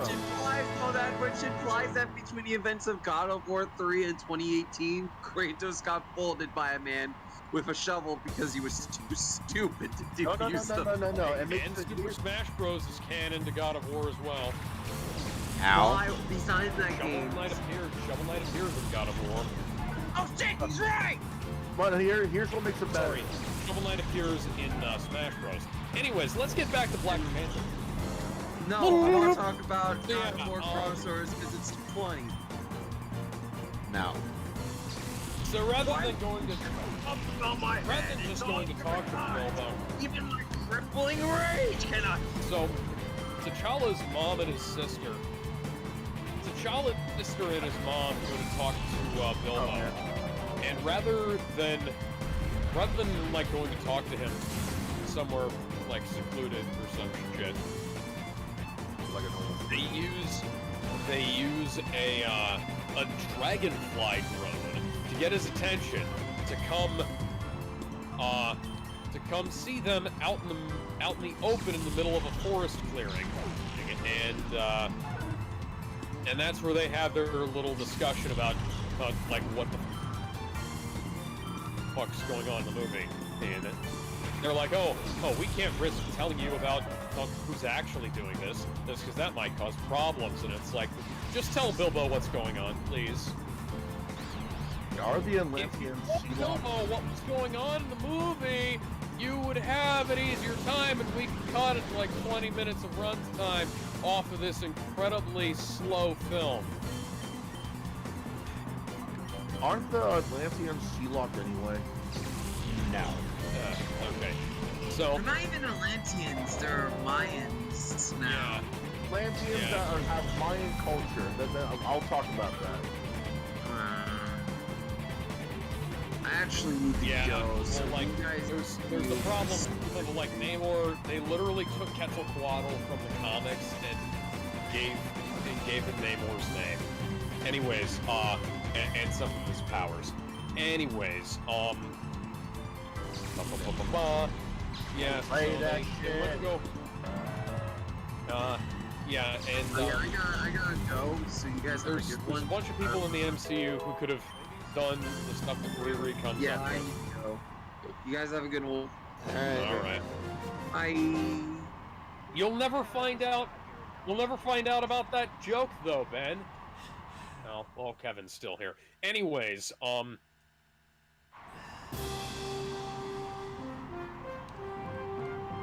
Yeah. so, Riri Williams is, she makes a bunch of money by doing people's homework for them and then shaking them down for cash afterwards. Which is stupid. Yeah, that's weird. It's not. Well, if it was like grade school, middle school, maybe high school. College. This is a College. serious ethics issue. Oh yeah, in college, that's something else, man. I mean, like high school, Both middle of school, you will get expelled for this. dude. Nobody cares in high school, middle school. Nobody cares about homework. Everybody hates homework. They think of this as like bullshit. They want it done so they can get on with their lives. Wow, go out and smoke a joint, play some games, do underage drinking. College, on the other hand, I don't see this being a viable source of income. Homework in college. Homework, yeah. Oh, no, that's something else. But you don't. You know, guys, it's no TV and no beer makes Homer something. Okoye says that she makes a quip about how iPhones are primitive technology, and I just don't want to hear anything about primitive technology from the people with laser spears and war rhinos, you know? I mean, Also- this is kind of continuing off of a thing where Remember he's like, how the God, shield... so primitive. So guys, you remember how the shield worked in the first Black Panther? Yeah. It doesn't work like that anymore. I don't know why. They take it apart like a curtain rather than just flying through it like they did. That's stupid. Yeah, I know. That just came to mind. Anyways, yeah, I wrote down it wasn't clever when Steppenwolf said it, and it's still not clever. And then we see the quote-unquote drip outfits that they have for Okoye and Shuri, and like they look. Maybe it's just the fact that they are trying to blend in and failing, or maybe it's the fact that modern fashion is garbage. Yes. But it looks awful. And the jokes go on about 10 times longer than they should, especially in this scene. There are a few scenes where the jokes should have cut and they don't. Don't know how, don't know why. We dedicate a bunch of time, like 30 seconds to jokes that aren't fucking funny. Even if it would have ended at the punchline, it would have actually, maybe gotten a chuckle out of me. Knuckles versus Chuckles. Well, no. So Riri immediately recognizes Shuri, even though Shuri was like, I'll blend in like I'm a college student. And it's like, yeah, your cover was blown the second you stepped in the door, and like, one of the things Riri says is to be young, gifted, and black, and I wrote, fuck off, Nick Fury was whipping ass across the universe before you were born.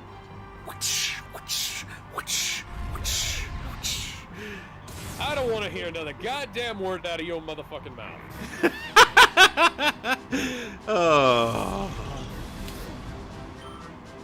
I have brought some impressive imagery with my sound effects. Yeah. Anyway. And then, like, Riri talks about how they ask her why she's leaving the schematics for the vibranium detector on her laptop in the garage, and she says, quote, I got 2065 byte encryption on that thing. And it's like, that doesn't exist. Yeah, that's something made up. That is not real. That is a You could argue that writer who doesn't know what the... Yeah, that is a writer who doesn't know what the fuck is... You could argue that she invented it, but it sounds really stupid that not even she would call it that. Yeah, well, she should fucking know what it is. It's either 256 or 2048. There is no... And it's not bytes, it's bits. And they ask her if she ever got locked out. She says, I had to build a quantum computer to break into it, and it's like Quantum? Yeah, apparently she just made a vibranium detector as a school project, not for the CIA, which doesn't explain how the CIA got their fucking hands on it. Note to self: leave Riri Williams out of our thing. That's also the thing. Like, what if she's building something that sophisticated with just Maybe I missed something, but kind of feels like that's a giant plot hole. a gaping plot hole, you would say. Yes.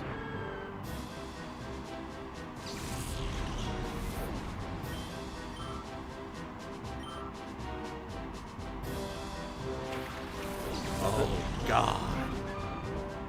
Alex, Yeah. I see every Gen 4 or fan's worst nightmare.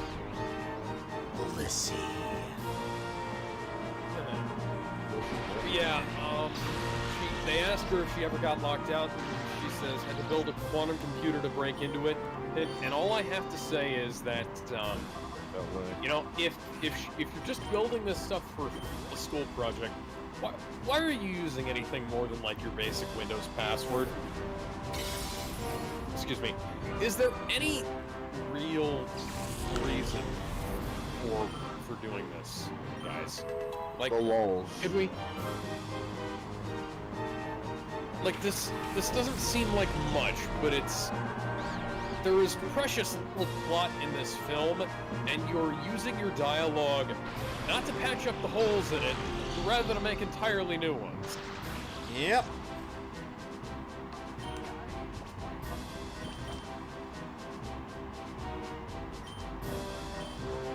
Yeah. Anyways, he's just not able to get access to this part of the server right now. Anyways, the funny thing is, like, Riri Williams is pitched to us as this hyper-intelligent kid genius, but once the FBI shows up, she starts bitching. I have it written down, bitching like a hood rat, not someone who's got a lick of education. And then We'll get to that. Then they say they start trying to make an escape from the FBI agents, and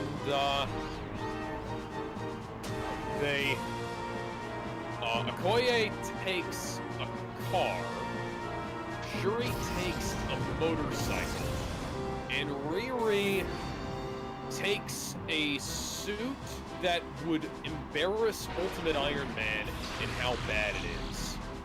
The Ultimate Iron Man suit. The Ultimate Iron Man suit was god-awful, and, like, just in terms of, like, comparison to 616, you know? It took a whole back-end team to make that suit work, when in 616 it was, like, literally just an exoskeleton. And yeah, so Riri says there's an entire YouTube channel dedicated to sightings of me when asked if the suit can fly. And, you know, in a universe where we have, you know, Spider-Man, Iron Man, the Hulk, War Machine, Ant-Man, etc., Riri Williams is not special. She And really isn't. her knockoff Kamen Rider outfit is even less so.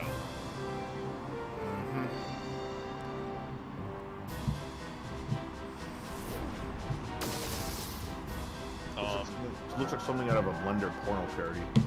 Yep. And, oh yeah, so Shuri has not Jarvis, as I like to call him, who is her AI sidekick, who appears apropos of nothing. Don't know why he exists. He doesn't really serve to do a whole lot, except be threatened and emasculated by Okoye somehow. I don't know how you threaten and emasculate a robot, but she managed to achieve that. Life finds a way. And somehow, yeah, so when the cops bust in and they see Shuri powering up her suit, they say, "Aw, shit, she got an Iron Man suit." I thought it was, oh shit, she has Iron Man tech. No, shit, she got Iron Man something. It's something. It's something stupid. And they just start killing cops. They probably kill about a dozen cops throughout this entire sequence. How And lovely. It's it's really like there are places where like cars collide with each other and they explode, and they do all kinds of stuff that just, you know. Remember in the last Black Panther movie where they actually tried to not do stuff like this? Let me just say, collateral damage. What's that? I mean, Shazam at the very least avoided too much collateral damage. Well, Yeah. the thing is, he was a kid. That's the thing. So of course he doesn't want to hurt anybody Yeah, intentionally. Captain or Marvel. And Captain Marvel was also like not a fucking professional warrior Yeah. like these people are, and they're like. Yeah, he knows about him, but he doesn't know how to exactly. Hold on a sec, gentlemen. I'll be right back. Okay. Okoye drives her spear through the bottom of the vehicle, and somehow it doesn't damage anything during the chase scene. And like they had to have killed or injured or severely injured about a dozen cops during this sequence. And apparently Riri has a flight suit but no oxygen supply, when Tony Stark had an oxygen supply in literally the second Iron Man suit. And he didn't figure out, like, the icing problem, but, yeah, Riri takes out a Predator drone and somehow manages to survive a 25,000-foot fall while unconscious, only to regain consciousness and right the suit at less than 500 feet above the ground. And I see, like, a bunch of stuff where it looks like they killed about as many cops in this movie as the Joker did in The Dark Knight. Like, it's ridiculous. And then somehow, maybe they didn't, because, Okoye and Shuri survive a car crash brought on by the interference of the Not-Lanteans. Yeah. But not Lanteans. Yeah, they survive a car crash brought on by the Not-Lanteans, and somehow. Go check out what I posted. Hang on. See here.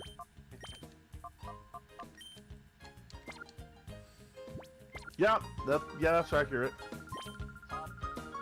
Up was good. I don't know why you have to put her of all the people at the end. Yeah. Put the girl nobody likes in the fucking.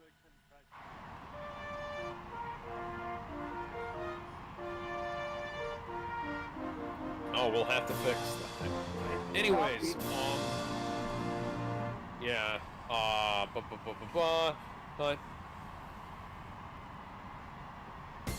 Yeah. there's like a bunch of stuff in this film that is ripped straight from Aquaman Throne of Atlantis, both the comic and the movie, and then subsequently the Aquaman film. Yep. And people were accusing the Aquaman film of being derivative of Black Panther. And now Black Panther is just straight up pretending that it is the Black Panther movie, or the Aquaman film. So that's fun. Yes. Yes. Was there any doubt, Mason? Was there ever any doubt?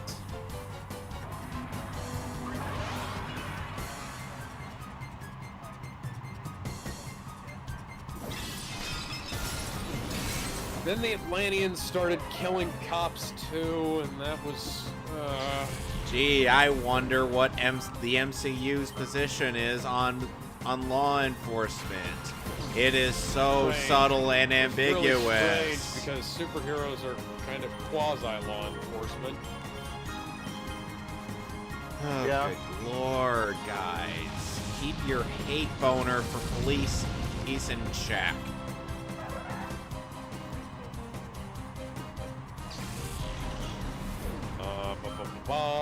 There's a fight scene between. Okay, so Okoye kills a bunch of Atlanteans, but somehow they don't die.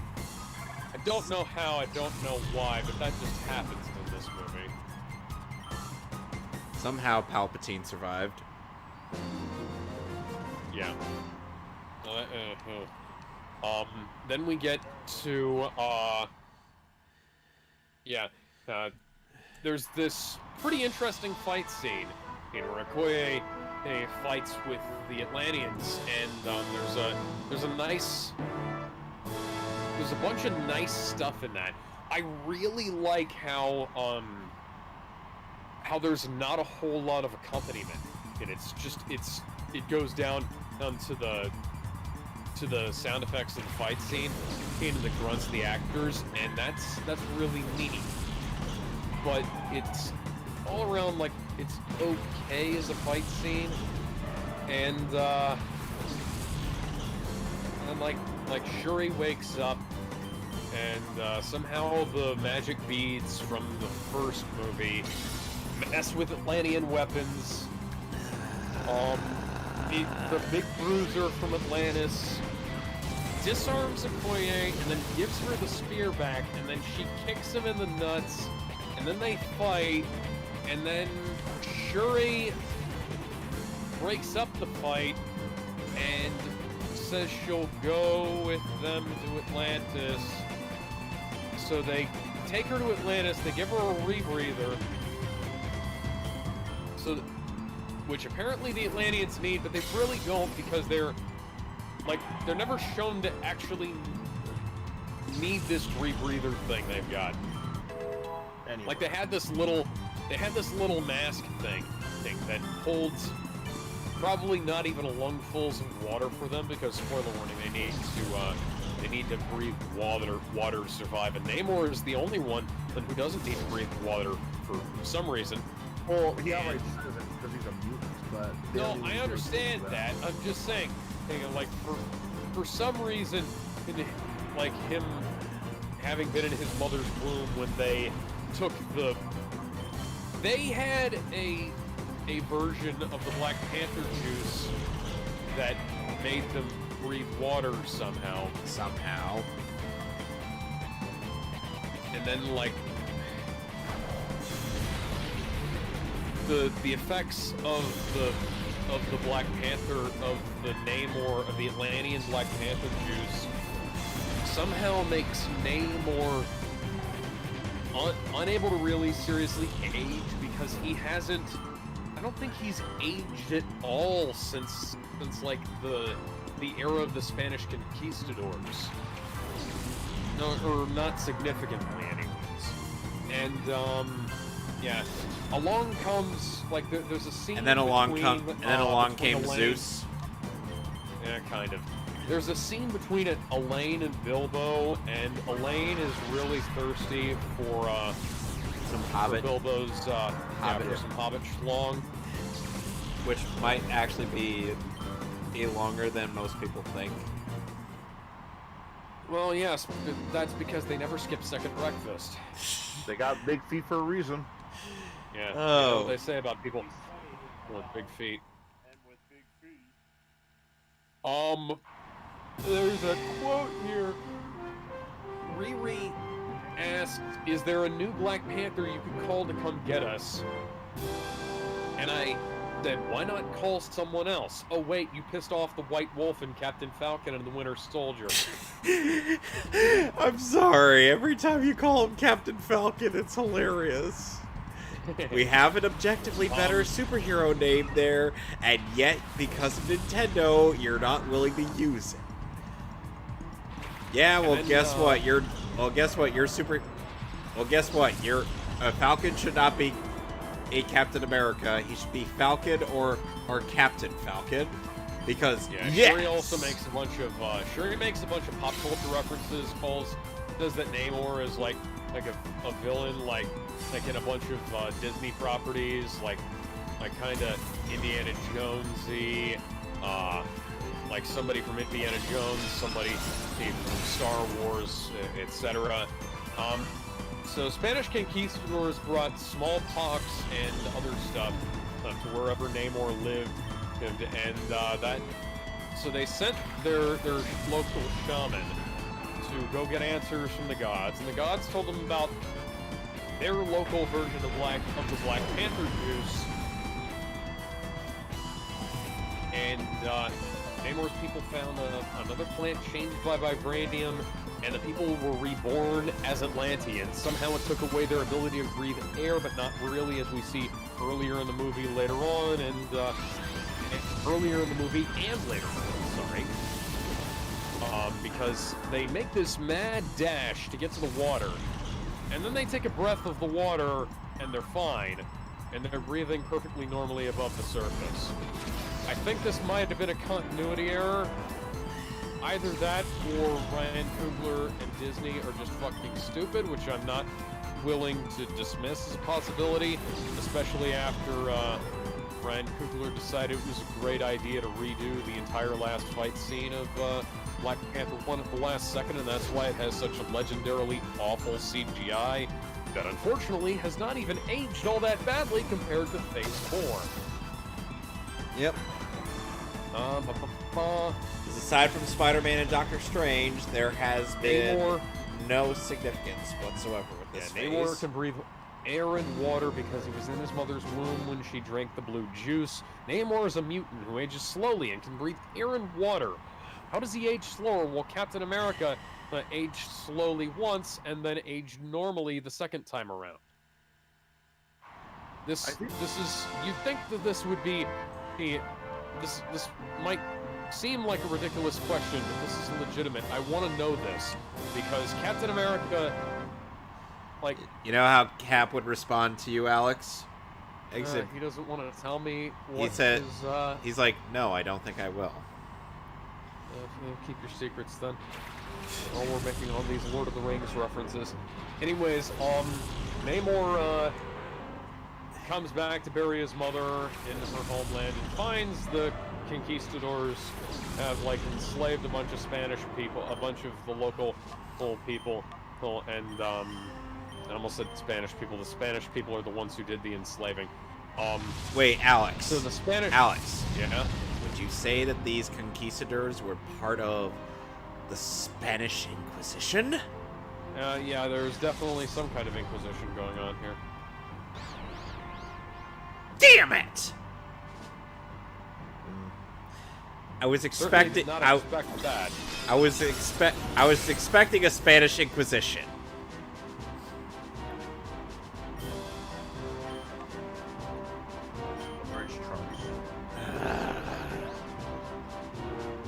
So when Namor uses his flight and frees his people from the slavers who took over his land, the music that plays is like a tribal cover of the Batman theme by Michael Giacchino.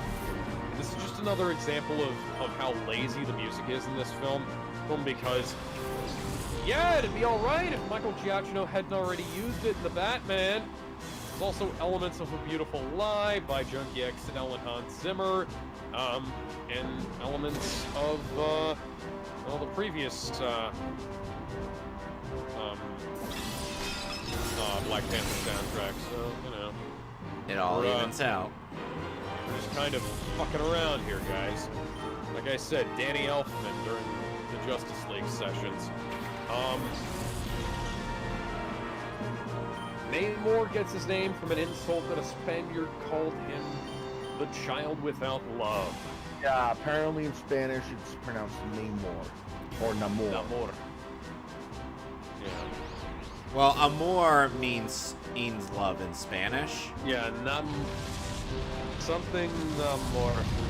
It does flow. It's stupid. Also because like Namor was Roman spelled backwards. The guy who created Namor just wrote a bunch of words backwards and chose Roman backwards.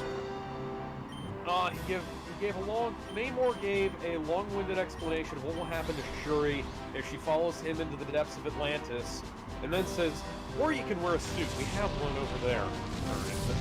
Like, what the punchline, guys, this isn't funny.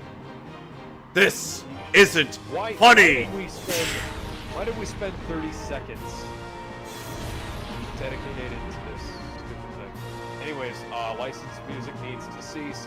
Atlantis is called Talokan. This is something I looked up.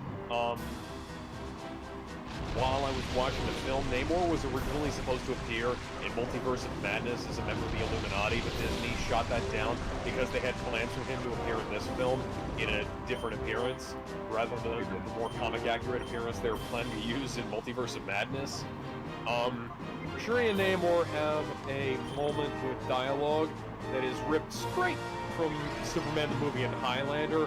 Where Oh, basically, lovely! yeah, like the tone is basically that of the Who Wants to Live Forever scene from Highlander, with the dialogue from Superman the movie.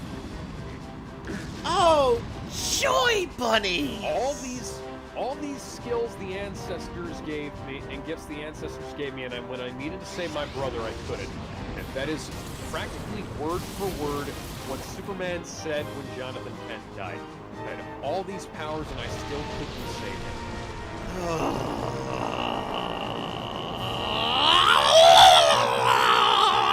And, like, I'm not gonna say that it's especially... I'm not gonna say that it's definitely a ripoff, but this scene was also completely fucking pointless. And Namor goes on to say, okay, that he's going to declare war on the surface world, and that he'll conquer Wakanda first if Wakanda doesn't help him. And that was when I said, oh dear God, this is turning into a bad knockoff of Throne of Atlantis. And that was one of the good DC animated movies. Yeah, so I have to go and pee now. I've been trying not to have to, but I will be right back, and we're going to get contact. Yeah, count yourself lucky. We're going to give you context for that joke. I guess it's my turn now. All right. Hey, So I guess it's my turn then. yeah, while he's gone. Then when he...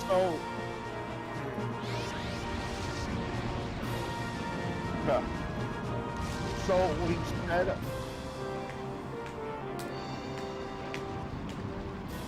So with what he said about the movie is not really wrong. I can tell you right now, though, there are some highlights in the movie, though that's not really saying much. I can imagine.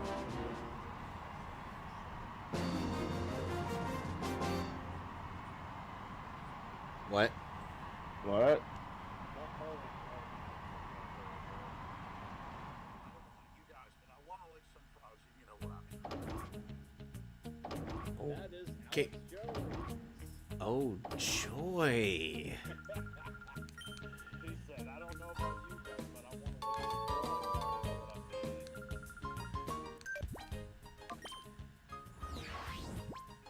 I mean. I look like I'm putting chemicals in water that turn the frickin' Atlanteans gay.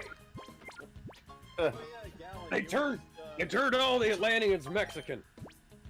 Yeah, I was gonna say something about that.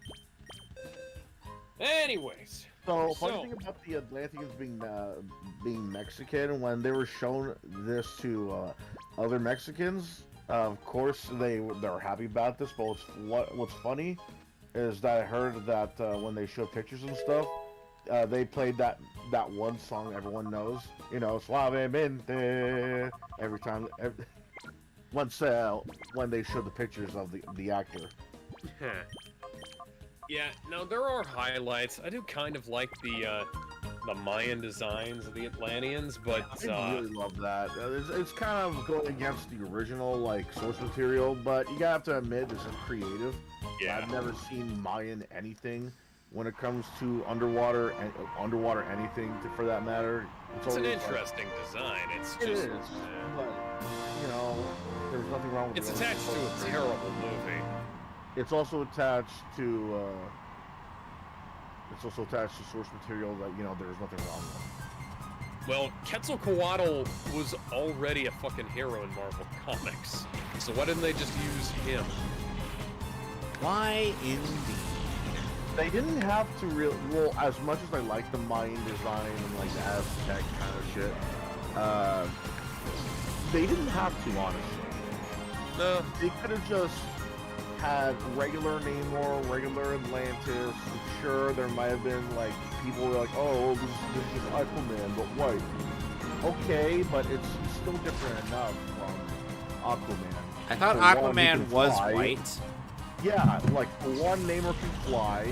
Oh, and another thing, Namor is actually the OG in this, because Well, regardless, people like to say that Marvel copies DC and vice versa, but I can say that the differences count for something, because Aquaman, while yeah, he sort of was like Namor at first, he opens up a bit to like surface dwellers and becomes part of the Justice League. Namor, you know, he's a hero now, but he's still an asshole. Namor has been antagonistic for a while. Oh yeah, and he was always, Namor- he's still Namor- an asshole, which I like. yeah, Namor would just be like, fuck Wakanda. Yeah, that I didn't really get. You got like, okay, you got like your own squad that uses vibranium too, but why you gotta have Wakanda out of all people as your enemy? Like, it's one thing if you're saying Shield's your enemy or Hydra's your enemy, which makes sense considering. Want to know what the worst part is? Yeah. Namor is supposed to be an Avenger in the comics, and well, Yeah, but when he first appeared, he wasn't exactly a hero. right, and So it and I kind of think makes sense why they showed him being villainous first. and I think after a while, he and T'Challa would end up being co-workers. There's in the comics. Again, he's a jackass. Yeah, He's not He's- Aquaman. Which he's that token asshole teammate. Yeah, but he's an asshole for if anything. Namor and Aquaman, when they're mad, that's for in different reasons. Aquaman is mad because someone is, messing with the sea and attacking him, attacking his teammates, friends, family. Namor, on the other hand, if you're just living in land, he'll just tell you to fuck yourself. Okay, so I Well, gotta. that's part of his personality, though. That's how Namor is. He'll be heroic, but sometimes he just doesn't like to admit that, he's saving surface dwellers because it's the right thing. Yeah. I have to bring something up here.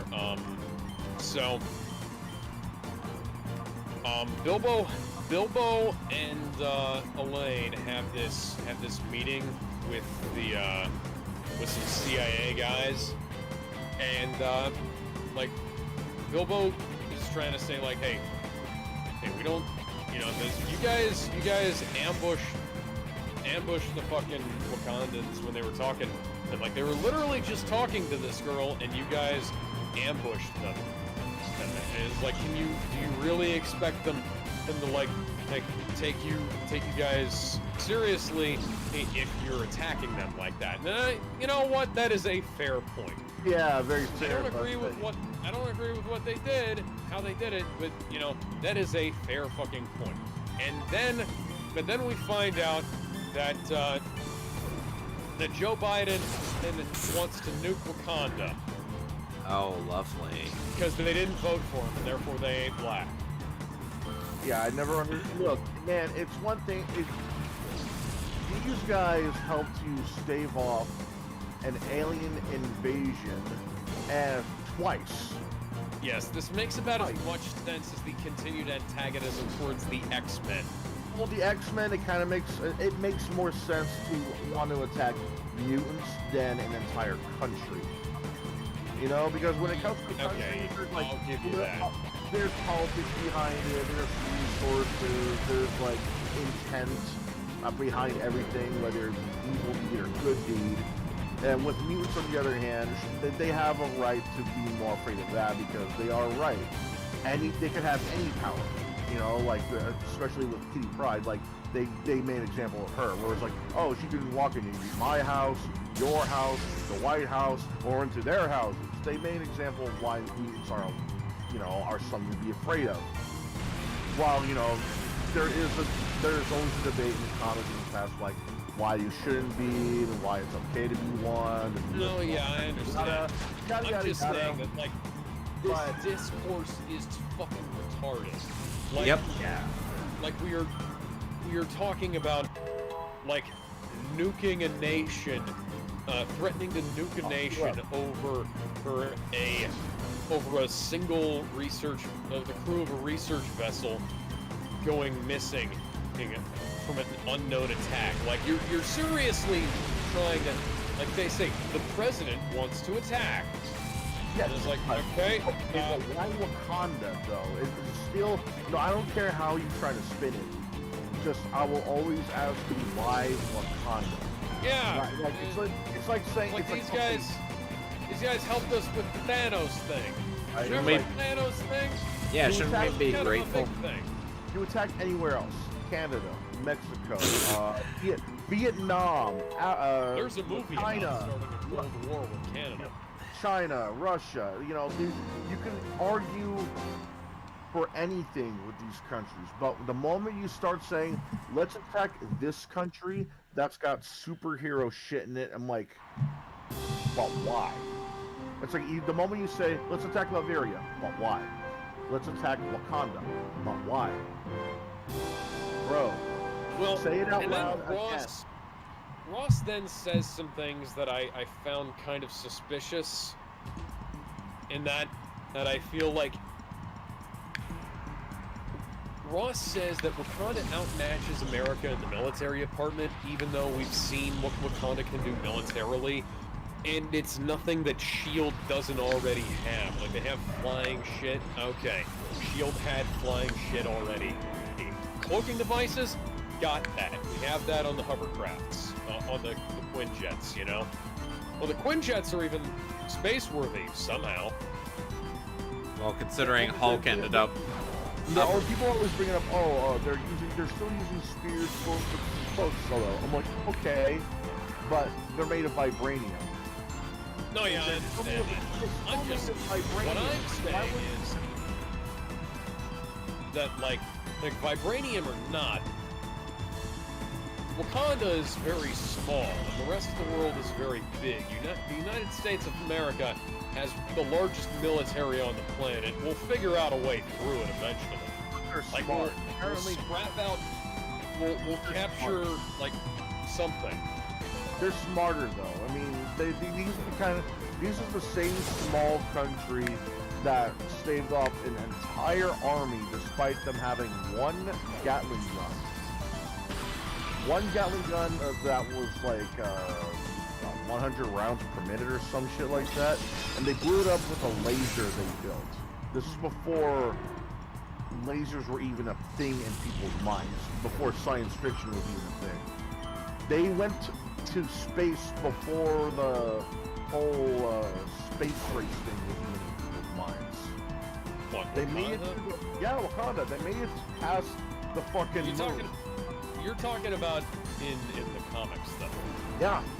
Yeah, this is not. They haven't got that in the MCU yet. But regardless, man, they're following source material.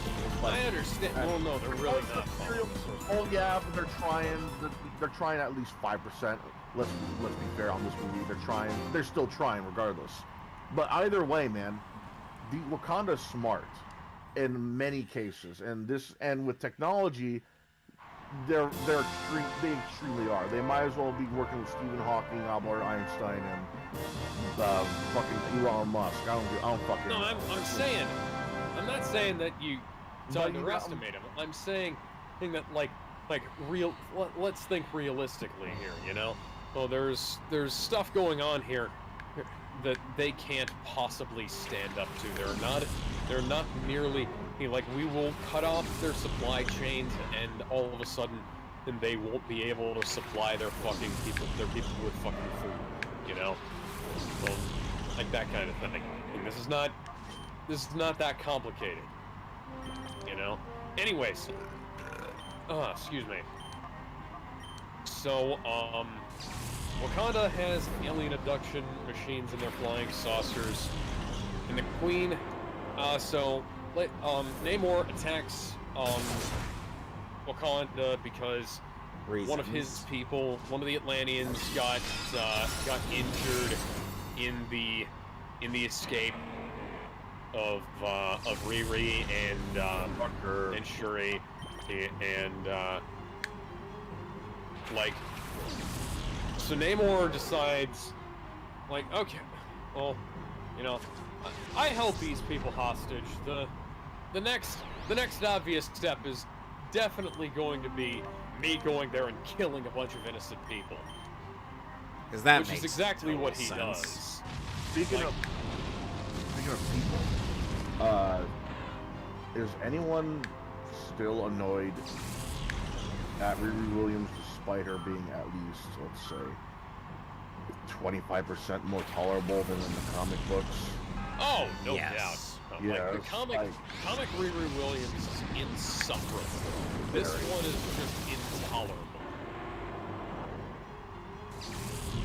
Comic book Riri Williams just makes me want to push her off a cliff. This one just makes me want to just punch her mouth, man. Just every time she talks, man, it's like the fact that she kept schematics of an actual Iron Man machine in a fucking garage out in the open in the city. It's like Yeah, you're not worried about anybody breaking in to try and steal money, only to find out, holy shit, there's an Iron Man suit. I'm gonna steal the tech and make millions. I think this is even more retarded than actually having her outright steal Stark Tech. Yeah, hang on a second. Aren't Vulture's gang still around? They should be. Technically. Like, I know that a bunch of them got sent to jail, and Vulture isn't technically in the main universe anymore. Because like, Morbius ended up morbing too much. Yeah, Morbius morbed all over. That movie should have been good. I want a director's cut of that film because it wasn't bad, but it wasn't what it could have been, you know? It should have been successful at least. I mean, I will say though, like Jared Leto and Matt Smith killed it in that film. Anyways, Yeah, back to the so movie. Namor attacks the palace, and the Queen tells Shuri, no, she tells Riri to run, rather than just running with her, and that leads to her dying. Oh, great. Yeah, also, water So grenade. we have two funerals in one film. And, No one's gonna bring M'Baku up- actually attends the Queen's funeral. Well, I mean, he was the there. rest of the Jabari are there as well. Yep. Still no explanation as to why M'Baku wasn't at T'Challa's, even though, you know, there's that whole thing between him and T'Challa about how he respected him. T'Challa spared his life, and he saved his in return. There was a really neat dynamic going on there that you guys threw away. Yeah. Speaking of throwing away, those two other suits that Yeah. Black Panther's sister made. What the fuck were those things? Yeah, where's the original Black Panther suit? Where's the one that Killmonger had? Where's the one that T'Challa had in the same film? Where are they, guys? Probably in the coffin that he was buried in. Yeah, well, you could have at least, like, kept the fucking suits. Yeah, but I think the reason why they didn't was because let's be real. If you put on Superman's outfit, you know it ain't gonna fit. It's specifically made for Superman's build. Yeah, I know, but this is a vibranium nanotech suit. Yeah, that's also true. That's also true. Yeah, well, so this brings up another suit. Yeah, Everett Ross also gets arrested by That blue piece of shit. by Blue Hair Elaine from Seinfeld, well, because somehow she bugged the beads, and You so that way.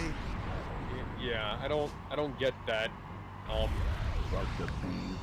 Yeah, the beads that he used to kind of get in contact. I skipped over that because it wasn't that important, really. Shit. They sequence the herb, and they do it with, like, T'Challa's DNA, and somehow the fibers grown in Not Atlantis from the bracelet that Namor gave Shuri are the key to 3D printing the fucking heart-shaped heart-shaped flower power. And I really they're wish only there- doing this now rather than doing it between Infinity War and Endgame, or Civil War and now, or Black Panther and now. Because why? Shuri was also working on a suit called the Midnight Angel, and then which is kind of shit. But Yeah, it's kind of neat, but it's also kind of stupid. Why do you yeah, sound like Riri you're also- underwater? the Midnight because Angel I was- sounds- Because I was speaking into my water bottle at the time. Why? Midnight Angel Riri sounds like, somehow manages to deduce that the source of Namor's power is that he can breathe air and water, and like somehow I don't know how she came to that conclusion, but it's true. So yeah, Riri makes the Ironheart suit, all the while airbrushing without a gas mask on. Congratulations on your new lung cancer, Riri. Yeah, the new Iron Man suit and then they looks like a rejected armor for way more from Power Rangers the movie. No, it's Featuring the Ivan Ironheart Ooze. suit looks. Yeah, the Ironheart suit is a fucking rejected Kamen Rider outfit, and it looks like one of those suits they would have built for a summer movie for a writer that is gonna cost like $300, and you can only get through Premium Bandai. Something about it, man. It's just too sleek. Everything's too perfect on Yeah. that thing. Well, it's also rudimentary. I'm not nearly as impressed by it as the one that Tony Stark built in a cave with a box full of scraps. Because she was Riri given Williams. Tech. Yeah, Riri Williams has access to technology from what is called by the film the most advanced nation on Earth. And she comes up with something that isn't nearly as good as something that Tony Stark came up with when, like, there's no nanotech. It's not nearly as good as the Bleeding Edge from Infinity War and Endgame. I think Riri had like a Excuse me. total of like what 3 weapons on her suit. Yeah, A something Mega like that. It was Buster, a chain gun, and what? Just her armor for like It batteries. was piss poor. War Machine has more weapons on his suit. Iron He's- Man's prototype had more weapons. I can see. Yeah, I like can. the Mark II. The Mark II had more weapons. The Mark I had more weapons, and they were more useful too. Iron Man made a suit out of rock. Yep. And let's see. Oh yeah, Shuri becomes the new Black Panther because she takes the juice. She gets all juiced up.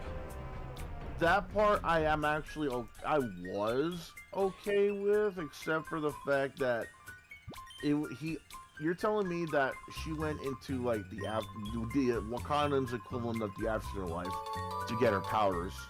She doesn't. And she doesn't met meet- fucking Killmonger. Yeah, she doesn't meet her mom. She doesn't meet like a silent silhouette of the previous Black Panther, or even other Black T'Chaka. Panther. Why not her dad? T'Chaka. Like, why not your own dad? You're seriously gonna have Killmonger? The guy who played T'Chaka's still alive. Get him. Well, He was in the last movie. I think it's a bad sign when you're having Killmonger appear before you and not any of the other Black Panthers. You know, it's like yeah. saying, it's like going through the journey of a Jedi.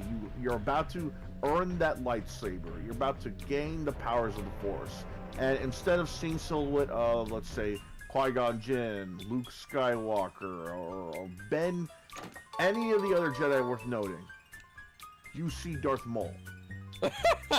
Not even Darth Vader, not even Darth Sidious, just the angriest looking motherfucker. Just Or the actually- angriest guy who only exists in the comics just because fan demand brought him back to life. That's awesome, but what I'm saying is, out of all, you're working your way to be a hero, and you're going, like, you're on, like, in the top level, and the only person that greets you is a villain.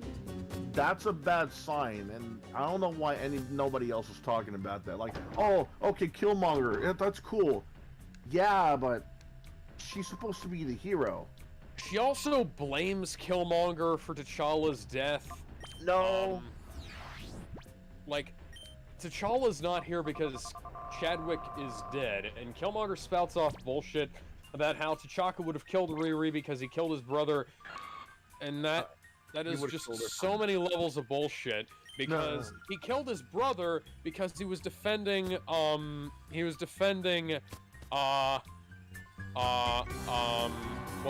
what's his fucking name? Guy with the lazy eye. Think meaner? Oh wait a minute, wrong one. Saw Gerrera. He played Saw Gerrera in Star Wars. I don't It know. doesn't matter. Anyways, yeah, it's like, that just led to my question. Is this the real afterlife for them, or is this just some kind of hallucination? I wouldn't say it's a hallucination. I really do think it's their way of meeting their old ones and like practically getting their blessings to continue on the Black Panther lineage. But it's still so weird to me. Like, you don't get any of the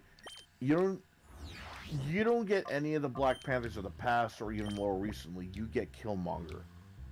That analogy of like working to be a Jedi only to see a hallucination of a Sith, Yeah. you know, that's relevant. I say that because Riri, well, she's supposed to, I was gonna say Riri Williams, the sister of Black Panther. I keep forgetting her name. Fuck. Shuri. Shuri. Oh, yeah, there you go, Shuri. She's supposed to be the main hero of the movie, and she's supposed to carry on the legacy of the Black Panther. Why wouldn't she tell anybody that you just met the fucking villain from the previous movie in the afterlife? That should have been. Yeah, and That's red flag number one. And then she gets Okay. a second chance to tell someone. It's like, who did you really see? Because they know that she didn't meet her mother, her brother, her father. And she remains. By the way, she That's only red flag number sips. 2. Now she only sips a little bit of the Black Panther juice, of the Black Panther serum. And so when Riri asks, "Can I get some of that too?" Once Shuri shows off that she does have the Black Panther powers, my question is, why aren't they just giving this to everybody? I mean, I guess it's It's a situation of war. I guess it's because, you know, you give everybody powers, you know, you don't know what they're gonna do with it afterwards. Yes, but Well, we're in the middle well, of war. Yes, war, but not everybody can participate in war like usual. Give it to your- Give it to him, Bob. What has this Give it to- conversation devolved Because into? let's say I get like a bunch of Compound V, and I go to the United States of America, and I tell everybody, my fellow Americans, there's an alien horde coming towards us. I'm gonna give you all Compound V. Oh, they say okay. Teenagers, adults, elders, maybe a few kids. No, or I'm not something. saying give it to just any fucking But here's- buddy. I'm saying here's give what- it Here's what I'm saying to though. like Here's what I'm top saying. though. candidates. Yeah, well, there you go. Why not? That's why, because they have to be top candidate. They have to be worthy of this stuff. Not like, oh, you have to have honor or something like that. Or Like, it'll go only- hunt down old Steve Rogers and give that shit to him. Well, he's old now. He's not. Yeah, old. but that might. Who the fuck knows? Maybe that'll undo the aging. Let's give it a shot. We've got plenty of this shit. We can 3D print it now. That's also another problem. There's a lot of speculation. For all we don't know what's gonna happen if we give this to like the bulkiest of the bulk or the shortest of the short. For all we know, it's gonna kill the short guy, and for all we know, it's gonna drive the guy. I mean, no, who's, they like, know the how the fighting Black against Panther bad. juice works. The person they've been doing this stuff forever. You know, for a very long time. They can make this work. They don't. This isn't a but now problem. you're- Like, but just now you're bringing give it to in train- M'Baku. Give it to the fucking guard. Give it to all kinds of people. Oh, this You're is talking about, like complete you're about to go to strangers, not war like with guys Atlantis. who work- But you're talking about complete strangers though, not Guys. No, I'm not talking about complete strangers. I'm talking about like the people who like would be the candidates for Black Panther. You know, in Or the like cool, M'Baku. you know, guys, in the M'Baku- cool part of America, guys means enough with the debate. Get back to the plot. Yeah, Okay. Let's see. So I'm just saying. Like I get think it, so, but at but the there's same time, this is being derailed. Like I there's said, plenty of- in the there's cool part of plenty. America, guys means get on with it. So Okay, M'Baku says that Namor is as strong as the Hulk. I don't know how they came to that conclusion. Bullshit. Somebody said his only crime is intimidation, and which I have to say, he literally killed the sovereign of your nation. He literally killed half of the populace in that small town. Yeah, like Namor killed a bunch of innocent people and your leader. Fuck him. Intimidation. Yeah. Okay. No. And then M'Baku says, like, he is a god to his people, and if you kill him, you risk eternal war. And I'm like, does that mean that we have to, like, give up? Because, you know, maybe we risk eternal war, or maybe once we kill him and Well, I mean, solve this if they situation, then they'll give up. Or maybe, you know, well, two wrongs. Maybe we can't just let him get away with assassinating our fucking queen like that, guys. Like, you were the voice of reason in the last scene of Baku. I think that was I get supposed what you're to be trying to say, but come on. Yeah. I was gonna And say. that kind of leads into the film Last of Us 2ing it. But we'll get there. At least it wasn't a golf club. At least It was almost a golf club. It was a At least it spear. wasn't. But At least it wasn't a character that we, like that much. anyways, if he is a god to his people, you risk eternal war. There are not enough of the Atlanteans or the Wakandans to actually fuel that. And the conflict itself will be ended in a weekend if the Avengers step in. You have an army. The Avengers have two Hulks, much as I am loath to admit that the She-Hulk series exists. Actually, if you want to count Hulk introducing his son. Okay, 3. 4 if you want to count Abomination. 5 if you count the leader. Well, they don't really get their powers from being angry. I don't care. That's not the Yeah. point.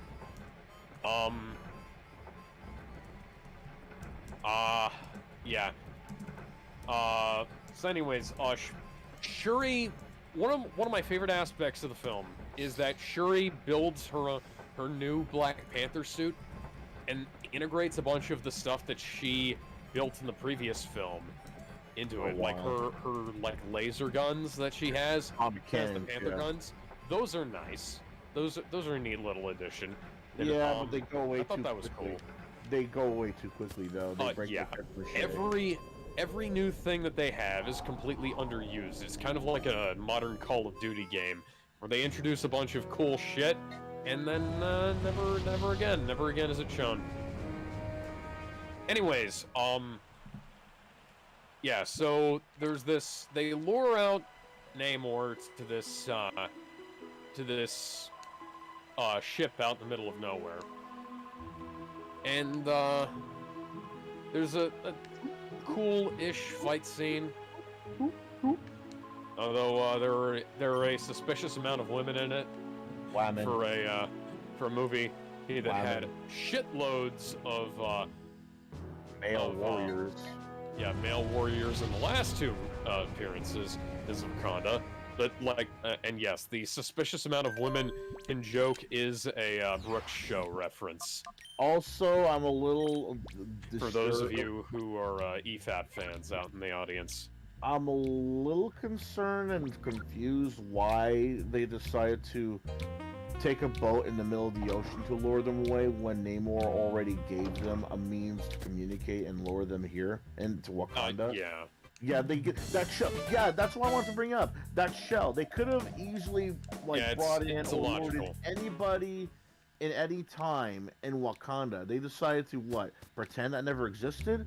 You could have lured the Atlanteans right there and then, in that same exact place that Namor appeared in Wakanda, and you decided to just cast that aside and pretend that he never gave you a shell and just go, yeah, let's just take that boat, go to the middle of the ocean.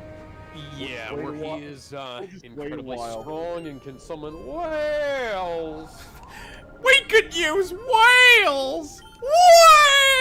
Whales! Someone, So- get him out of here.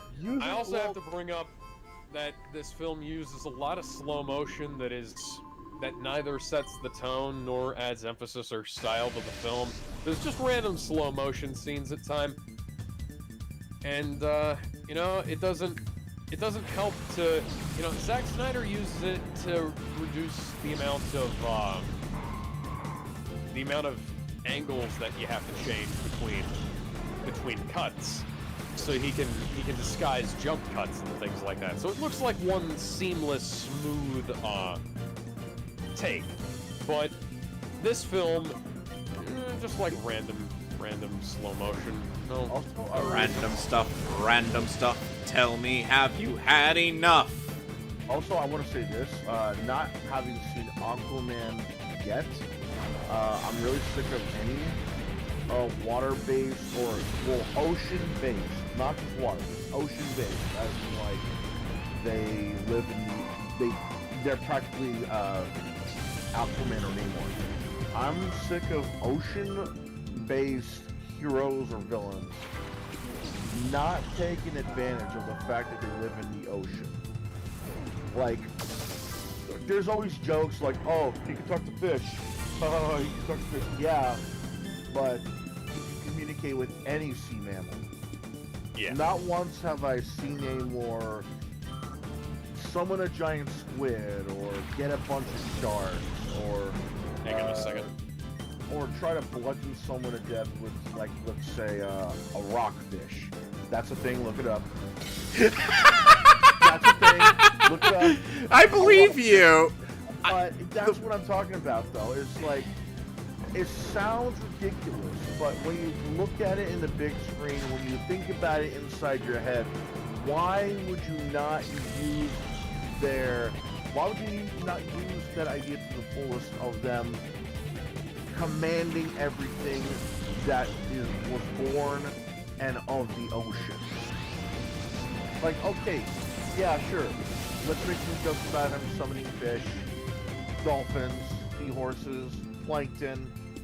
You know, the jokes write themselves. Well, There's a reason why Robot Chicken rode that Aquaman mobile for years. But these are still guys that live in the ocean that are not only talking to catfish and dolphins, they're riding alongside killer whales, blue whales, sperm whales, great white sharks, bull sharks, hammerhead sharks, jellyfish, you know, rockfish, tigerfish, you know, blowfish, you know, the small and the big. There's a lot of fish out there and a lot of sea creatures there that they could use fullest and beat some ass. Oh my. Like, legit, I would be pretty scared if a guy decides to shove a pumpkinfish in a guy's throat and just communicate with him to say, now inhale, and then boom, their throat's gone because the fish decides to suddenly pump up. Or, you know, instead of dragging a guy across the street, imagine dragging a guy across the damn coral reef. Ooh. Yeah. See, This is what I'm talking about. It's like, you can make fun of them all you want. You can trivialize them all you want. But you have to think for a second. The ocean is basically the land covered in water. There's a ton of shit in there that people are still discovering, and there's a ton of shit in there that scare the hell out of us as well as harm us. Sorry, I was getting a phone call. Oh, I was just going on a tirade because of Namor just not using. yeah, basically, Namor just not using the full potential of the ocean in any scenario. like I said earlier, you know, like, oh yeah, we can joke about Namor or Aquaman, you know, summoning plankton and fish and dolphins all we want. I mean, there's a reason why Robot Chicken rode the Aquaman mobile as long as they did, because, you know, jokes write themselves. But have you ever once thought, okay, this guy lives in the ocean, he lives, there's millions if not billions of species. How are we not afraid of that? Like, this guy can summon a herd of sharks if he wanted to. This guy could summon a bunch of blue whales if he wanted to. This guy could literally just ask a pufferfish to land in his hand, and he could shove that pufferfish down your throat, tell that pufferfish with telepathy to puff up, and then your throat is just gone in seconds. Basically, it's The guy could literally bludgeon you to death with a goddamn rockfish. How is it these guys have not thought thoroughly how to use their powers of the ocean? Like, we're getting Beast Boy, we're getting Animal Man. They got a ton of land creatures to go from. and Tigers, lions, bears, seagulls, buzzards. well, guys, I ended up catching every shadow Pokemon. Now there's only one thing left to do. Jump off the bridge. No, I'm kidding. No, I gotta do the last challenge. I gotta do the last 10 battles of Mount Battle, and that's it. I got nothing else to do. Except purify all the No, shut up, Mason. We're not doing that. I have to do...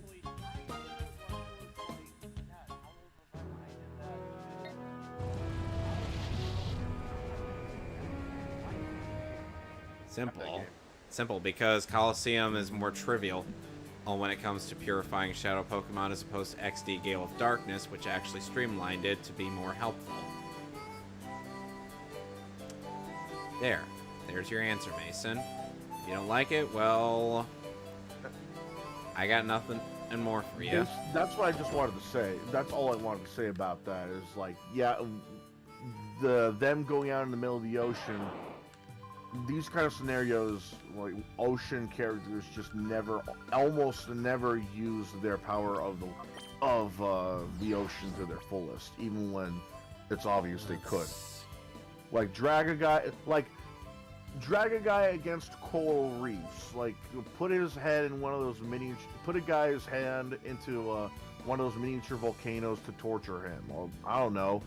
Like I said, or maybe, I don't know, tell a stingray to smother someone to death. I don't know. You have so many ways to kill and attack people when it comes to ocean creatures.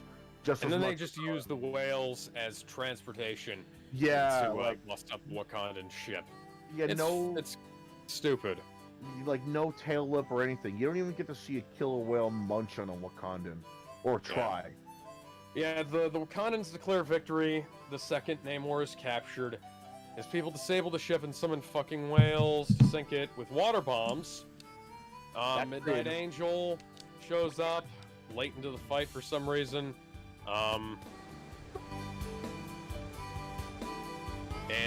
You know, it's basically just rescue, but more advanced than Riri's suit. The spear, I mean, I wouldn't. Spear gets through the suit that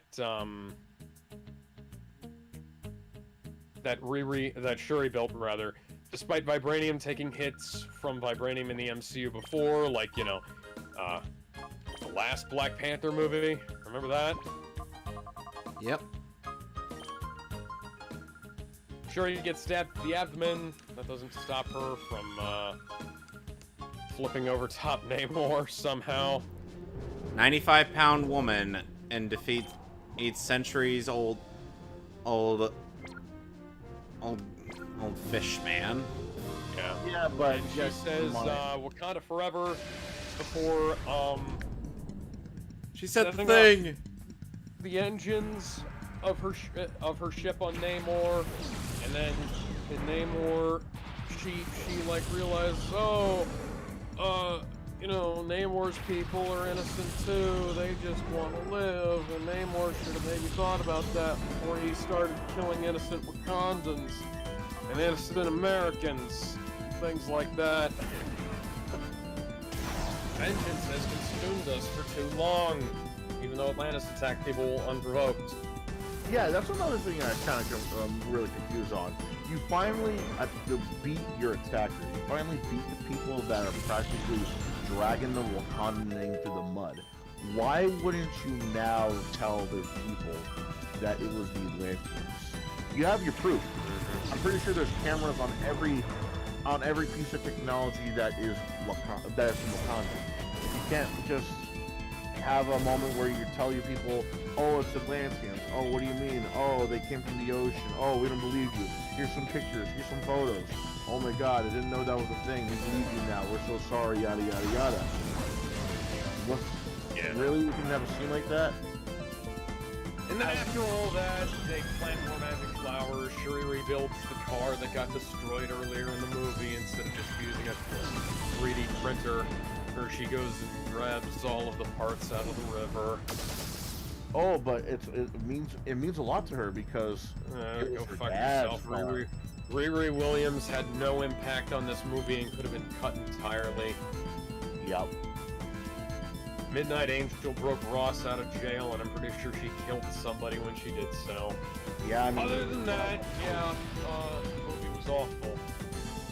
You know what's fun? You know what's funny though? You could easily see this as just another popcorn film. Just, I know, like it's like one of my favorite movies, Small Soldiers. There's a lot of shit going on.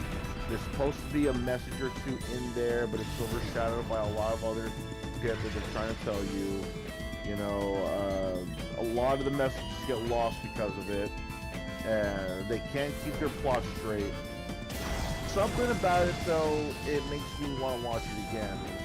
It's like the action scenes are still good. Special effects are tons better than the first movie, but that's not saying much. It's still pretty good. The actors are really good. Even with the one for Riri Williams, you know she's trying. You know it's not her fault that Riri Williams is such a despised character. You know she's trying. Yeah. You know, it's like at the end of the day, while it is a bad movie, at worst, I would give it a high 70, maybe a 75. I'm gonna go straight 50. Like, I've seen worse, but it's not good. Like, when we're talking popcorn films, though, I would give it like an 80. No. Popcorn. Like, you No. don't care how bad it is, you don't care how... I've seen better popcorn films than this. Like, I'll put it right there, right beside Small Soldiers and Dragon Ball Evolution. Oh No, God, Dragon no. Ball Evolution is awful. Yes, Yeah, it but is. It's still fucking funny because of it. Like, They have wasted one or- Chow Yun Fat in that film. But he's still enjoyable though. I still like the Yeah, fact that he played Master is. Roshi. Yeah, he's the only enjoyable. It's funny for all the wrong reasons, and I love it because of that. Okay, so anyway, since we're done talking about Wakanda Forever, let's get back to the game. The game! The greatest game of the gen. What? No! I mean, that depends. Is one of them a Look, ditto? I'd do anything for love, but I won't do that. Hold on though. That depends. Is one of them a ditto or a low country? No. And here's the thing, in Gizmo, I am currently going through the last 10 battles on Mount Battle, so after this session, or rather after this, I will be done with Pokemon Colosseum. Got it. You have a Gardevoir. I don't have a Gardevoir. You can't even get that in this game. Get one. I can't. Get a Ditto then. I can't get one of those either. Only bastard. I only have 48 options to pick from, Gizmo. That's a Nintendo problem, not a you problem. I don't have a trade option into this. Plus, I don't know, man. Go off some random bitch because of his little bunny then. Do I look like a furry to you? Yes. Why do you say that, Mr. Gizmo? Your avatar is Beast Boy. He's the ultimate furry. He can transform into any animal. He can transform, and then the top ones are dog and horse. Yeah, but here's the thing. And Hey. Raven probably had one of those options the most. Yeah, but here's the thing. And Gar, at the very least, would want to have sexual relations with a human, not a girl. Or rather, not a, You said you're already too late. Not a girl. fucking hell. No, I meant to say, you know what I meant. And not, Oh. and not, And that Raven's not a girl? No. Raven's a femboy now? no! The Beast Boy loves that pussy. Fuck off. No. No. Well, at the very least, he doesn't want to fuck other animals. He wants to fuck people. Well, then Raven's right there. Yes, Raven is a half-human. Yeah. And I'm pretty sure she could take more than a human. Oh, dear lord. You know, the worst part is some people... Reason why Manimal has a wife. And here's the thing. I'm all I'm saying. Yeah, and here's the thing. Animal Man sucks. Bitch, you take that back. Vixen is better. How is it fighting words when it's objectively true? I want to fuck Vixen, that's one thing. But I want to be Animal Man, that's Why another. would you want to be Animal Man? He's lame! Bitches! He can take him, and he can take powers from any animal. That includes. Yeah, alien that's all animals. he can do. He That can't. includes alien animals. He can't turn into an animal. And does he have to? Yes. No, dude. Yeah. There's a lot of weaknesses you have when you turn into an animal. The moment you turn into a dog, you're weak to sticks, and you're weak to your own ass and nuts because you have the urge to lick them. So, Animal Man's got none of that. The moment he gets the smell of a dog, he got the smell of a dog. The moment he got the strength of an elephant, he got the strength of an elephant. You don't have to turn into an elephant and then somehow be afraid of fucking 5-0 Mousewitz when he gets to that size.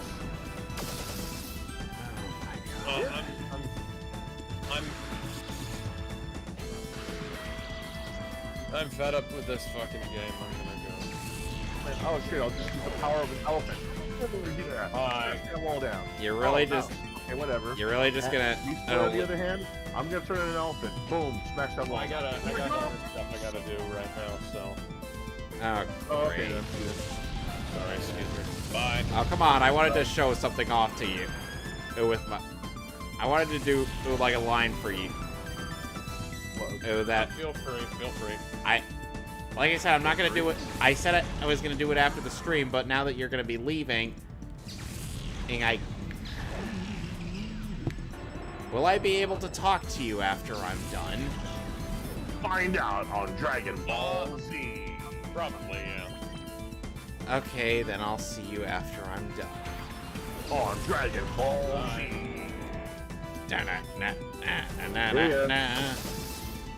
Bye-bye. By the way, you know what's a question I jokingly asked the Funimation in YouTube channel after the Steel books were not the Steel books, the 30th anniversary box was announced.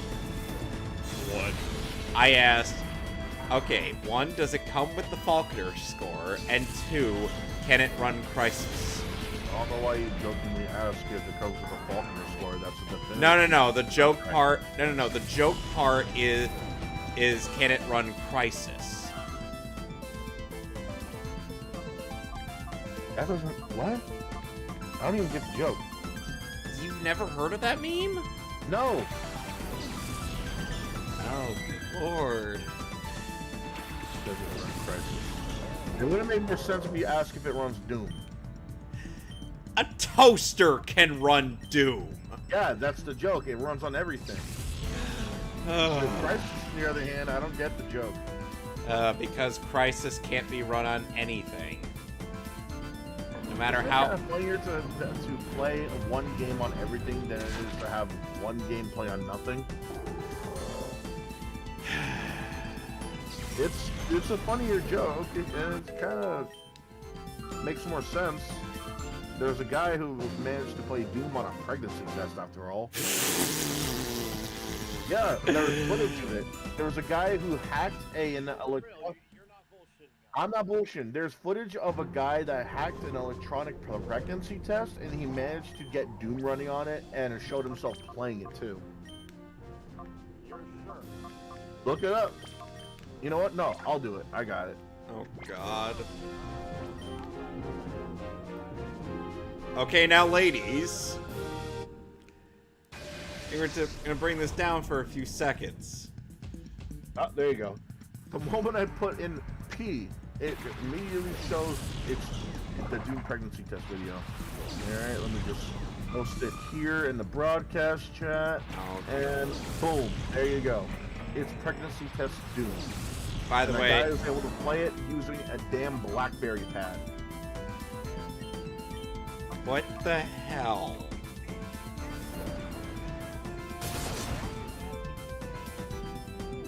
No! I refuse to dignify deepfake Brock with any response. Because I don't feel like dignifying him. No! No! Dude, there's more of this kind of stuff too. Like, a guy managed to make an ATM machine play Doom, calculator play Doom, a digital camera play Doom. There's even a guy who made his Porsche play Doom. Fucking Porsche.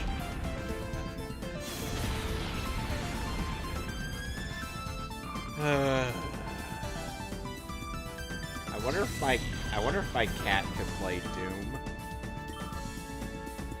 I'm not tempted to try. I'm not tempted enough to try.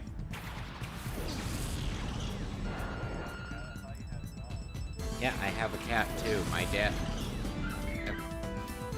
dad loves this cat. Yes, I know. You know how you said you could run Doom on a toaster? Yeah. Someone did that. Of course someone did that. Why am I don't not want surprised? any toaster to control pieces of easy steps, and he just so happened to be using a toaster to play Doom. Oh great! Hey, because of sunny day, hey, all the grass type Pokemon are firing their lasers.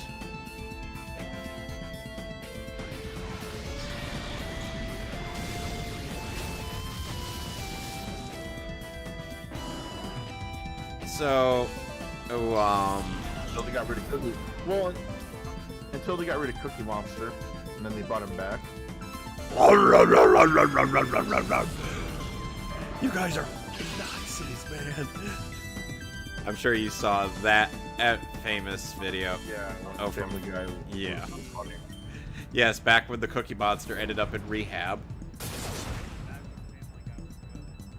Yeah. Come back on. when- Come on, come on, come on!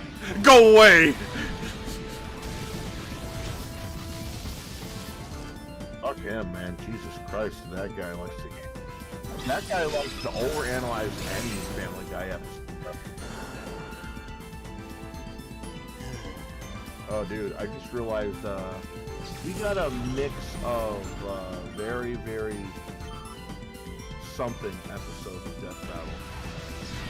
Yep. Yeah, like here, I'm gonna read them in order in the tier list. The ones we have left: Akuma versus Shang Tsung, Yoshi versus Riptor, Felicia versus Taukaka. At least Kratos- Felicia versus Taukaka was decent. Yeah, but we could have done with that too. It was like a win-win kind. It was like a win-lose kind of thing. Kratos versus Spawn, Bomberman versus Dig Dug, Sonic versus Mario, Both the first and the second one. Oh, there's Mason's pussy. Rebecca Black versus Justin Bieber, Oh, that's gonna be a funny one. Harry Potter versus Luke Skywalker. Oh, Alex is gonna have a fit over that one. That needs a remake. Just as much as Chun-Li versus Mai does, which is the next one. Yep. Rainbow That- Dash versus Starscream, which I also argue needs a remake. By the way, fun fact, Rainbow Dash is voiced by Erica Mendez. Yep. I thought she was voiced by Ashley Cole. No. Different voice actor because, you know, this is an internet show. Yes. Master Chief versus Doomslayer. Master Chief versus Doomslayer. which That also the needs a way remake. that fight it ended up the way that fight ended I'm sure Halo fans would even disagree because you can't throw a grenade while inside a bubble shield. Yeah, it's weird, but yeah, hey, we can only hope for a remake. I mean, now that we have Doom, now that we have the Doom remakes and Halo 5 to go off of, I think. And Halo Infinite as well. Yep. Let's see, Zelda versus Peach. Oh, that one sucks. Oh boy. Thor versus Raiden. The first Raiden. one- All right, yeah, Raiden. And Raiden. Get out of here. No, not Metal Gear Raiden. That's him versus Wolverine. We haven't gotten that one yet. Oh, not yet. Batman versus Spider-Man. That's actually a good Batman episode. It is. Even if Batman, you know, takes a massive L. Yeah. But that's to be expected going up against Spider-Man of all people. Goku versus Superman. 1 and 2.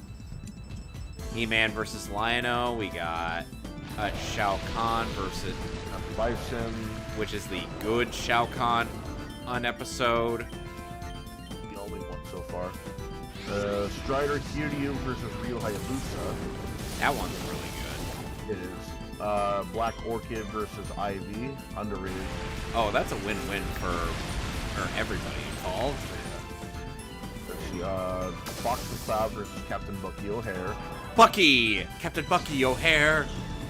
That song needs to be remade. Swear to God, it needs to be on Spotify. Fight me. Mutants. RoboCop versus Terminator.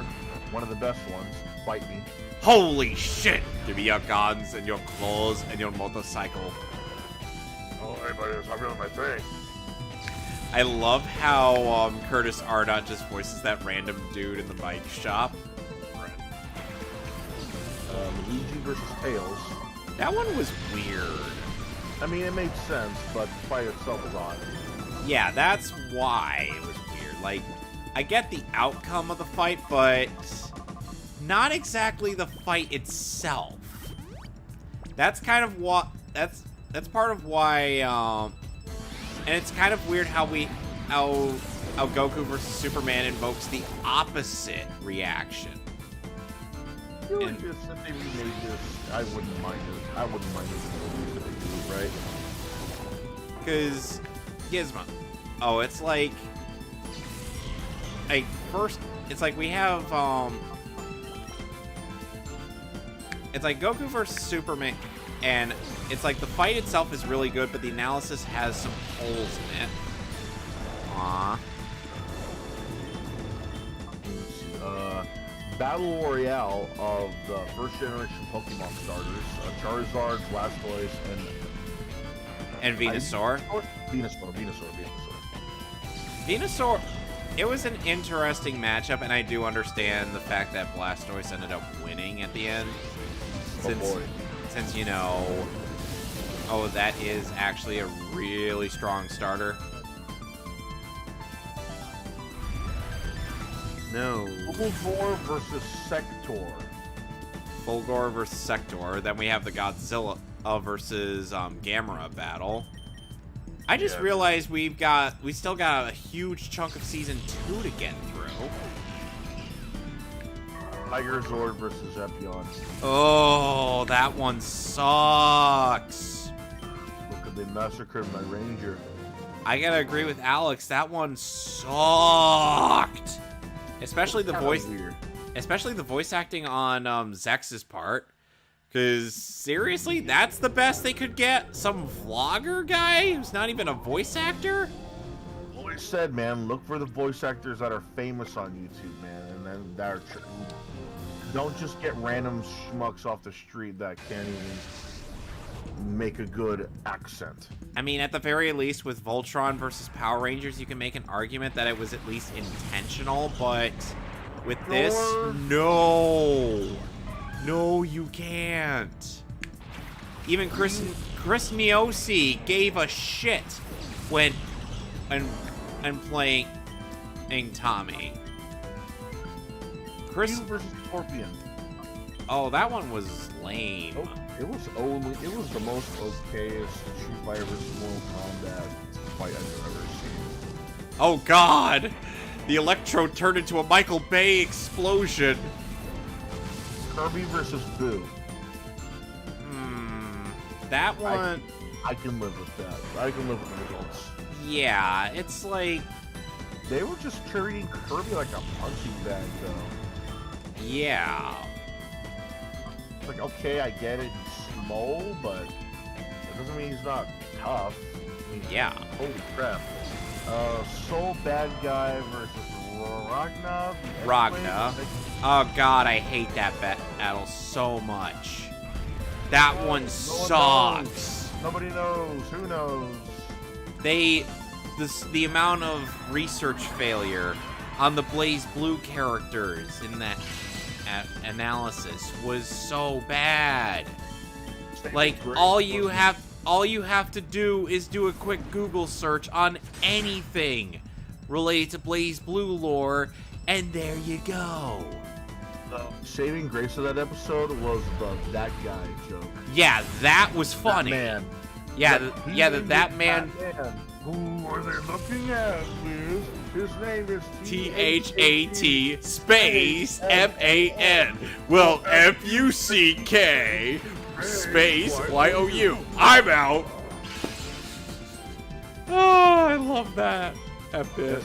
They were straight up Abbott and Costelloing this. Yeah, I was gonna say it was a straight up Abbott and Costello skit they made. Oh, that was funny. Gara versus Toph. Oh, that one sucked. Oh boy. Here's the thing. They buffed. I love Gara. He's my pride and joy. I love Gara. He's a very talented character. I think I love the button Gara. I really love the button. I think it'd be. No, I'm kidding. You forget that I've made very reasonable rants in every single episode we've done on with a bad episode. I prefer keeping the views. No, I'm kidding you.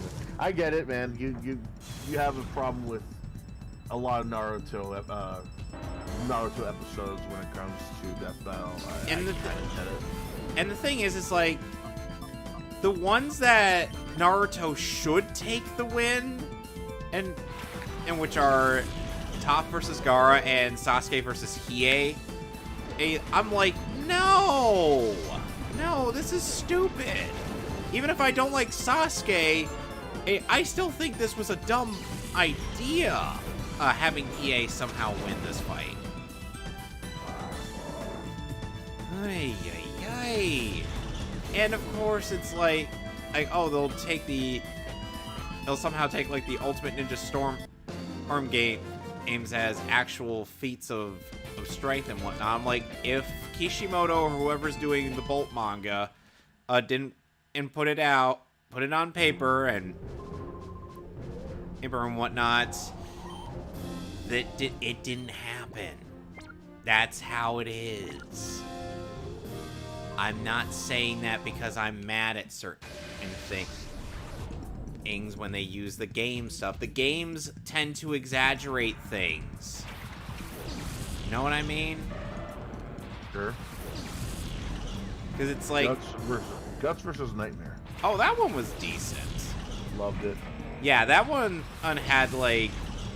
it's like, Love the guts analysis. They could have done some work with the nightmare analysis. Honestly. they really could have worked a bit more on the nightmare analysis. And honestly, I think maybe Guts should have been in fighting Siegfried instead of Nightmare.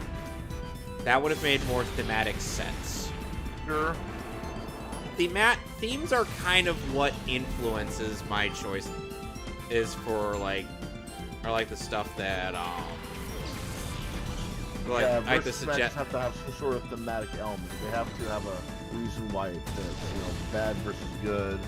You know, they're both have a similar origin story. You know, their powers work differently, but you know, opposites attract, that kind of thing. I get it.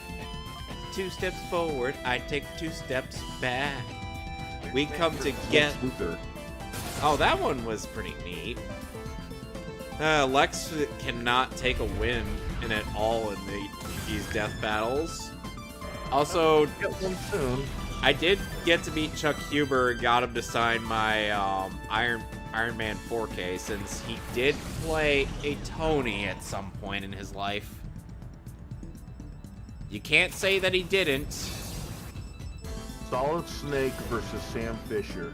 Oh, that one was great. Oh, I loved it. The final moments, man, what got me. Pumped. Yeah, and even though I'm not a fan of Sap Abbott as a person, he actually did really good with Chris Snake. Sabat, really? What do you say? Hmm? Chris Sabat? The guy who plays Spike Spiegel? No, that's Steve Bloom. Oh, Steve Bloom. Oh, Chris Sabat. Okay, man. I was thinking Chris Bloom. I don't know why. Doctor Doom versus Darth Vader. That one was okay. It was okay, yeah. It wasn't. Donkey Kong. It was kind of at worst it was inoffensive. At best, it was okay. Yeah, that made sense thematically. In a somewhat manner. We already said Goku versus Superman 2, so we don't need to mention that again, since that was after. Knuckles versus Donkey Kong. Oh no! We're no! We're gonna have so much fun on that one. Oh no! Give it your. Raiden. Honestly, in one of Xander Mobus's weaker performances. But that Wolverine performance, though. That is what I'm talking about. Dude, that's the most accurate 90s Wolverine I've ever heard. Yeah, but here's the thing. It was better in the 90s.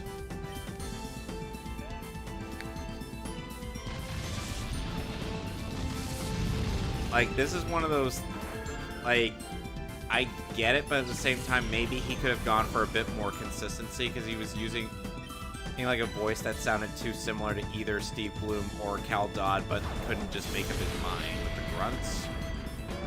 Like, the grunts sounded more like Steve Bloom, but the voice work was basically Cal Dodd. If there was consistency, I would get it. Kill versus Danny Beaky. That one actually makes a lot of sense. It does. And here's the I'm set. so glad they did it. And here's the sad thing. It actually makes sense that Mr. Satan ended up winning. Yup. Because unlike Dan, and Mr. Satan has actual wins under his belt. And trained properly in martial arts. Yes. Because here's the thing with Dragon Ball, with humans in Dragon Ball, they don't really scale too well against most of the major bad guys due to the fact that, you know, they're mere humans. They're not Also, Saiyans. Also, the fact Hercule didn't die in any of the arcs. Except for Resurrection F. Nope. Actually, he did. Nope. Okay. No. Oh, it's like, no, here's the thing, in Gizmo. He died, but then, and Whis retconned it. That's how it, Fuck. yeah. Because Whis ended up, or rather, because Frieza blew up Earth, but since Frieza blew up Earth near the end of Resurrection F, but then, and But then we did the temporal do-over, which, by the way, is somehow an even bigger retcon than the, or somehow a bigger cop-out than the Dragon Balls. Yeah. Yang versus Tifa. Oh, that one is... Oh, Gizmo. Let me tell you something about that particular entry. A lot of conspiracy theories saying that this is to appease Rooster Teeth. Not only that, plus the fact that this was literally coming off the heels of Volume 2, and literally that's all they have going forward. They only have up to Volume 2. They don't have anything else for Yang. They don't have any other feats for Yang. Yang versus Tifa. Tifa is, meanwhile, was a long-running character in Final Fantasy VII, and as well as the other parts of the compilation, and has more actual feats compared to Yang, who is just, you know, a relative newcomer. At the time. Yeah, at the time. However, it's like this is kind of the codifier for the infamous pillar meme. Like, some people might not have noticed it, but most of the time they like to mention in the feat of being able to survive a pillar. To survive being knocked through a pillar, or being able to toss a pillar in Link's case. You get where I'm going with this? Yeah. So essentially, back then, to one Ben Singer, since he was responsible for quite a bit of the research for Death Battle, for a while. If you manage to survive a pillar or throw a pillar, you automatically get the win, no matter if the character they're going up against has arguably better feats.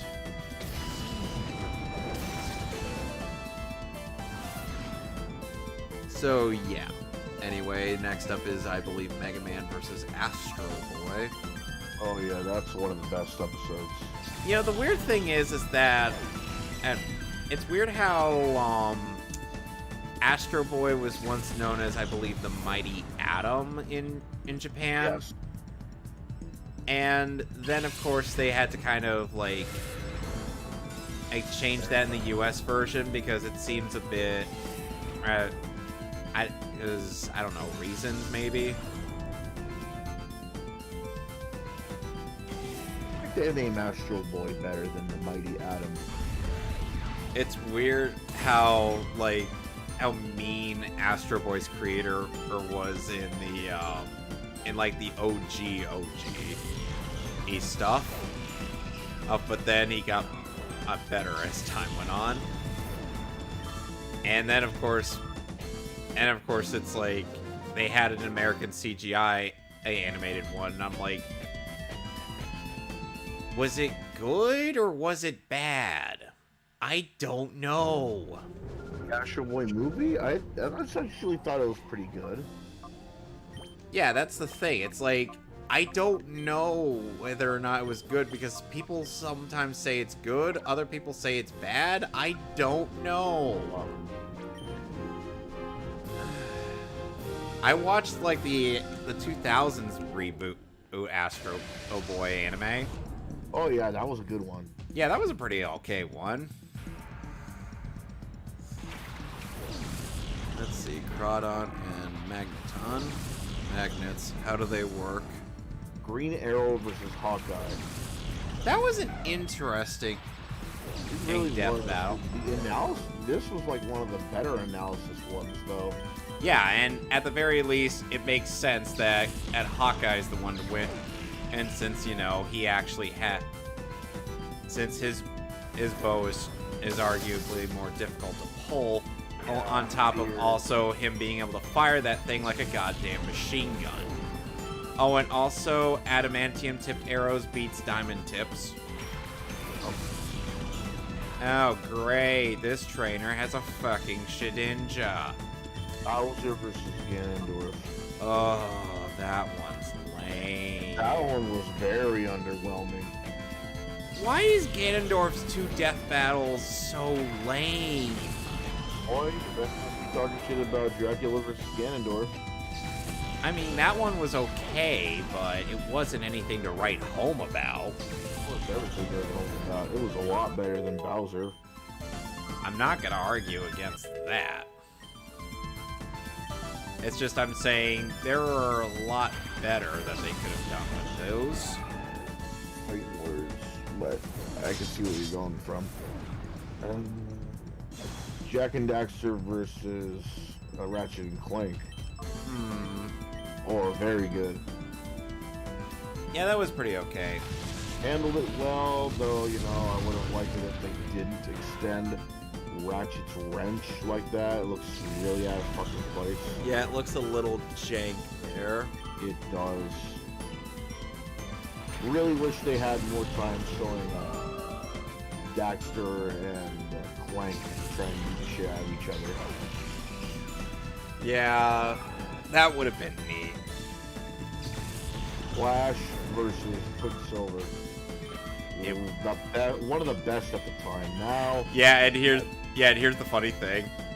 It was me, Barry. I moved that statue into position so that Quicksilver could be impaled on it and frame you for murder.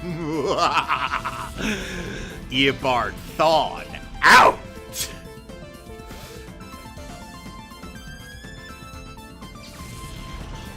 Oh my... no, Dude! Come on, man! it just released today. Yeah! No. No. Lich King would have won.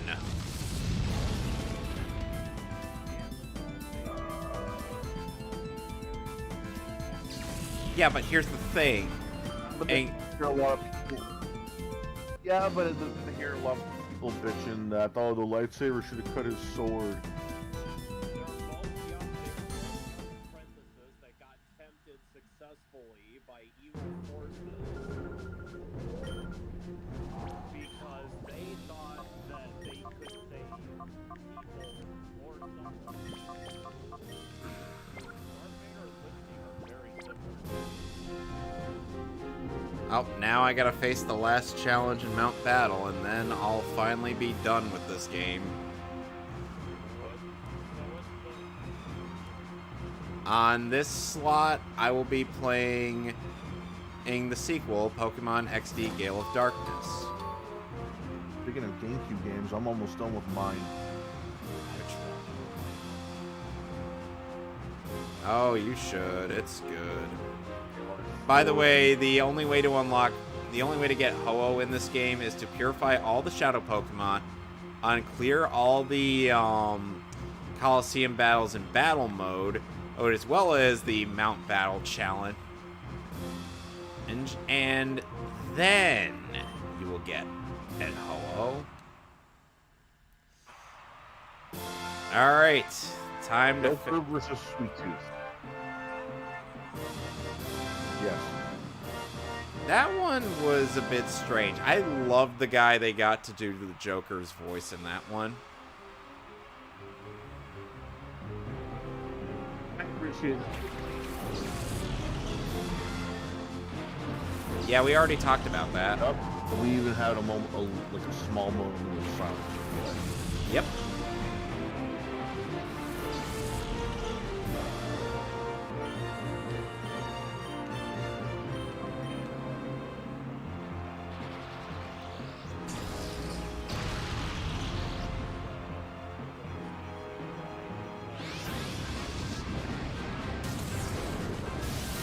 Yeah, I didn't hear about that. yeah, like in the 80s. Yeah, like this was a while ago.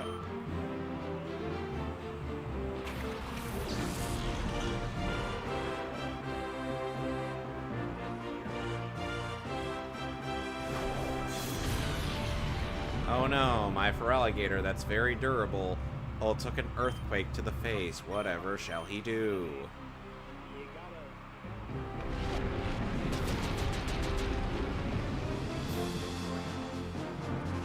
Yeah, I know. The conclusion, gay tripping is gay. Sorry about that. I was making a Brawl Taunts reference.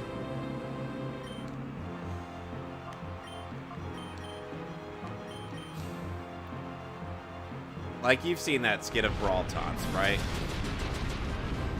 I'm not meaning to be disrespectful. I was just making a bit of a light joke.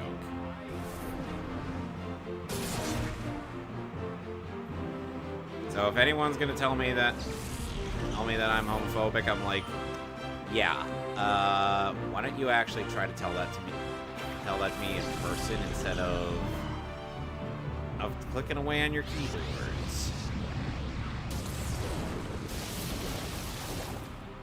No, because they're too much of a coward to try.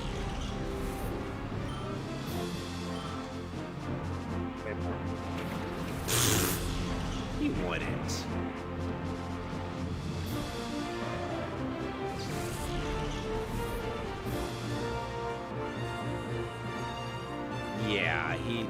He's too much of a coward to actually try. Doing that to me in IRL. Besides, he's the least imposing looking guy. He's one of the least imposing looking guys I've seen. Yes.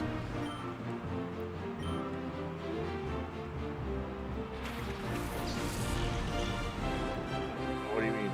Oh no, a physical attack reducing Gyarados has popped in to beat up Pokemon who don't who don't really benefit from physical attack stats. Whatever shall I do?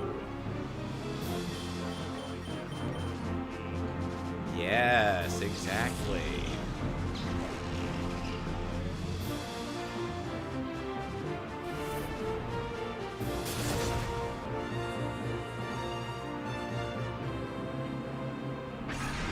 Oh dear.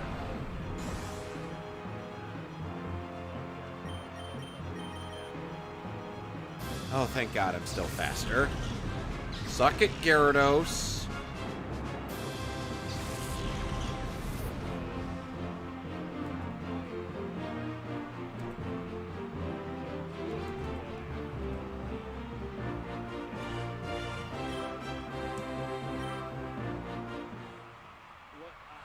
And that's all she wrote. Stupendous. Obviously, I like the remakes more, but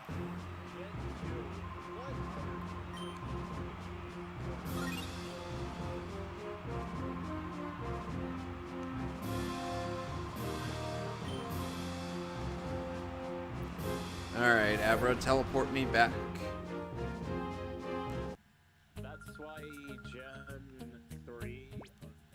I'm not saying Gen 3 was bad, but I felt like it was such a letdown. Alright, one last thing I will be doing before I end the stream. I'm gonna purify the legendary beasts. Let's see.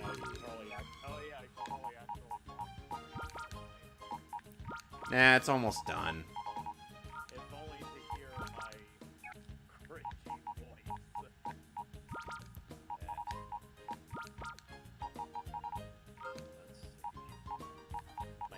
My monotone voice. Oh, there it is. Entei, that's what you're talking about. Alright, let's go to Agate Village and use the time flutes. Let's play the time flute again. Let's play the time. If I decide to start a new game on Pokemon, I wonder if I can catch Speaker with a Ultra Ball the first time again. Don't you fucking dare. Gizmo, you weren't there, Philly. What?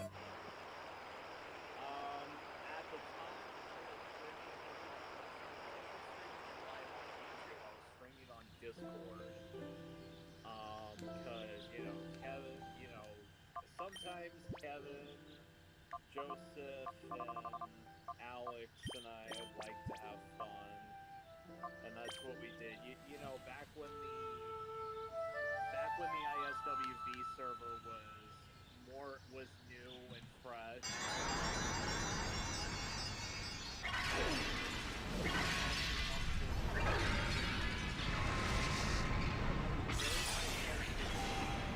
Encountered Shadow Suicune.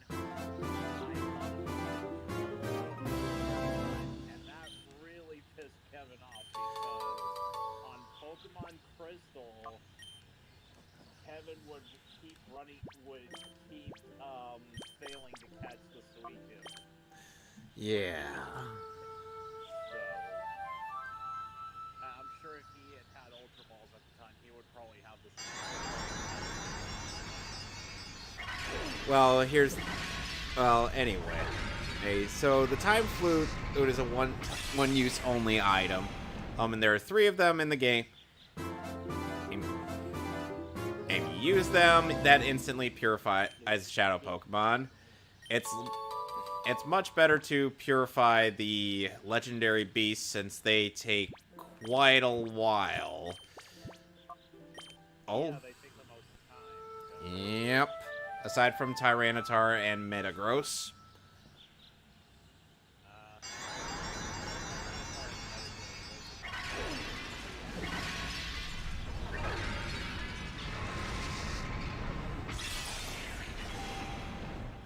Alright, that's all the legendary beasts purified. So, God, how many of these movies were there? too many. I found a bunch of MMOs on Steam, and I thought of going through the list, see maybe which ones could which ones look the most interesting to do like a group stream on. Yeah. But Barrage isn't here, so I don't know. I've been playing on a World of Warcraft emulator server. And the reason I've been doing that lately is right now there's a World of Warcraft private server called Krewe. The most popular private server right now. Their bug fixes and quality is much better than what they're putting out right now. It's really sad. But anyways, Warmane has a 7 times experience game rate. So I'm basically making leveling. Alright. Well, that'll be it for Pokemon Colosseum. Well, I was thinking maybe I could go through like the public MMOs I have here that look the more interesting, and we could go through those, see what catches our eye the most, and then I would go for like the private server ones. So You know, anyway, whether it be games that have shut down but are now taken over by the community, or a community-driven version of an already existing MMO, we can go through that after the official ones. well, anyway, that's going to be it for me. Next week will be the Sonic Adventure 2 race, and what'll be taking the slot for this... What'll be taking this slot will be Pokemon XD Gale of Darkness. So, toodles!